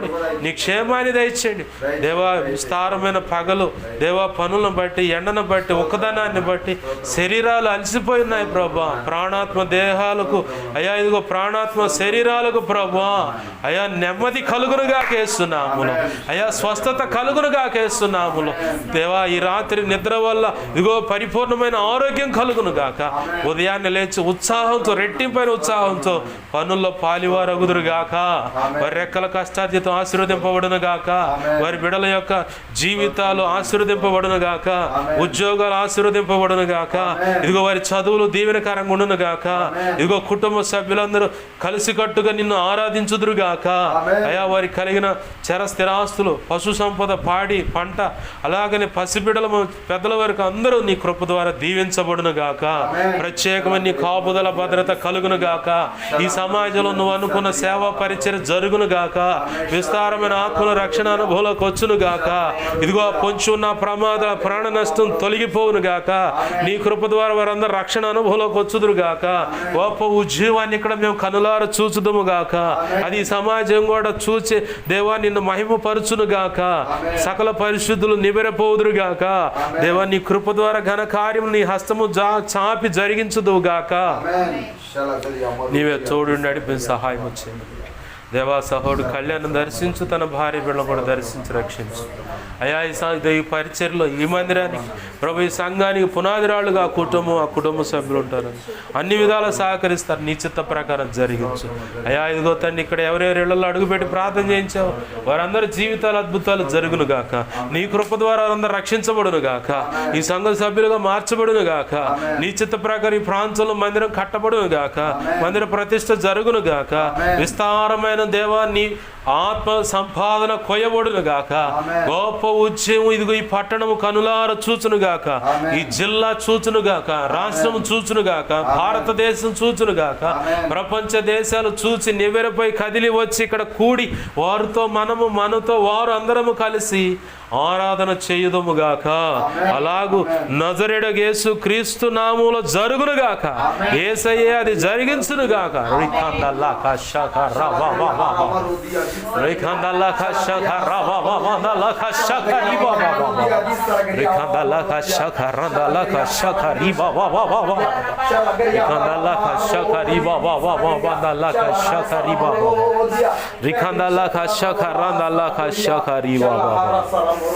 కొత్తగా వచ్చిన మరణ దూత లైమైపోయింది. కొత్తగా వచ్చిన చిల్లంగి బాలముడి చాదము క్షుద్ర వశీకరణకు సంబంధించిన దురాత్మ సమూహం అటువంటి ప్రభావం లైమైపోయింది. బలమైన దేవుని సన్నిధి ప్రసన్నత మన మధ్య ఉన్నది. ఈ గ్రామాన్ని ఆవరించి ఉన్నది. ఈ గ్రామం చుట్టూ, బిడల చుట్టూ, ప్రతి ఒక్క కుటుంబం చుట్టూ ఆయన శిలువ రక్తం ఉన్నది. ఆయన అగ్ని ప్రాకారమై ఉన్నాడు. ఆయన దేవదూతల అగ్ని వంటి రథముల సైన్య సమూహం, ఆయనే తన ప్రజల చుట్టూ ఉన్నాడు, తన ప్రజలతో ఉన్నాడు. ఇది మొదలుకొని గొప్ప ఉద్యమం ఈ సమాజం చూడబోతుంది, ఈ పరిచర్య చూడబోతా ఉంది. విస్తారమైన ఆత్మలు ఇక్కడ రక్షణల అనుభవంలోకి వస్తున్నారు. ఈ స్థలం పట్టజాలంత విస్తారమైన ఆత్మలు కొద్ది రోజుల్లోనే ఇక్కడ సమకూడుతున్నారు. గొప్ప అద్భుతాలు, ఆశ్చర్యకరమైన ఊహలకు అందని సూచక క్రియలు ఇక్కడ నుంచి జరుగుతాయి. అది ప్రపంచం తెలుసుకుంటుంది, ప్రపంచం తెలుసుకుంటుంది.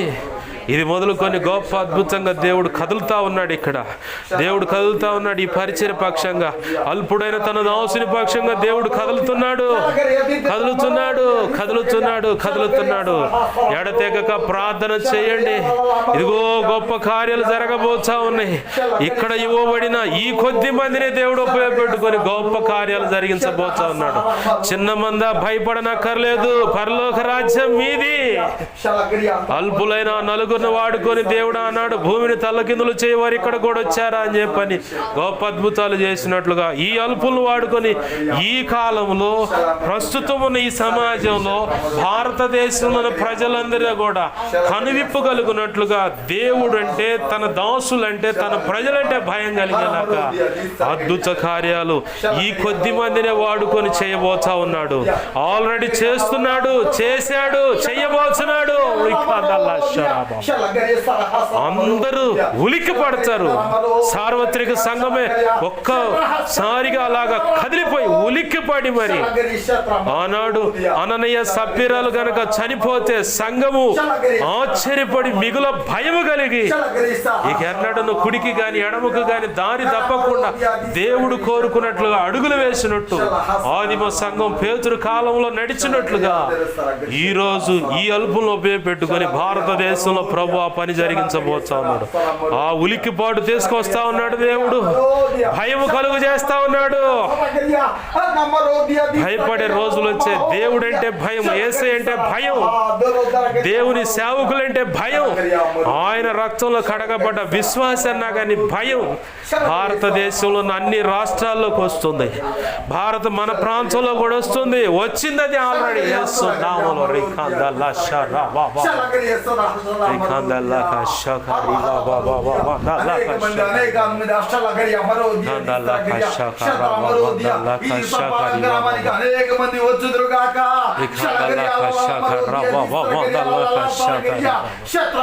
పేరుగాంచిన గొప్ప గొప్ప దైవజనులు ఇక్కడ దేవుడు కదులుతున్న దాన్ని బట్టి కదిలి వస్తారు.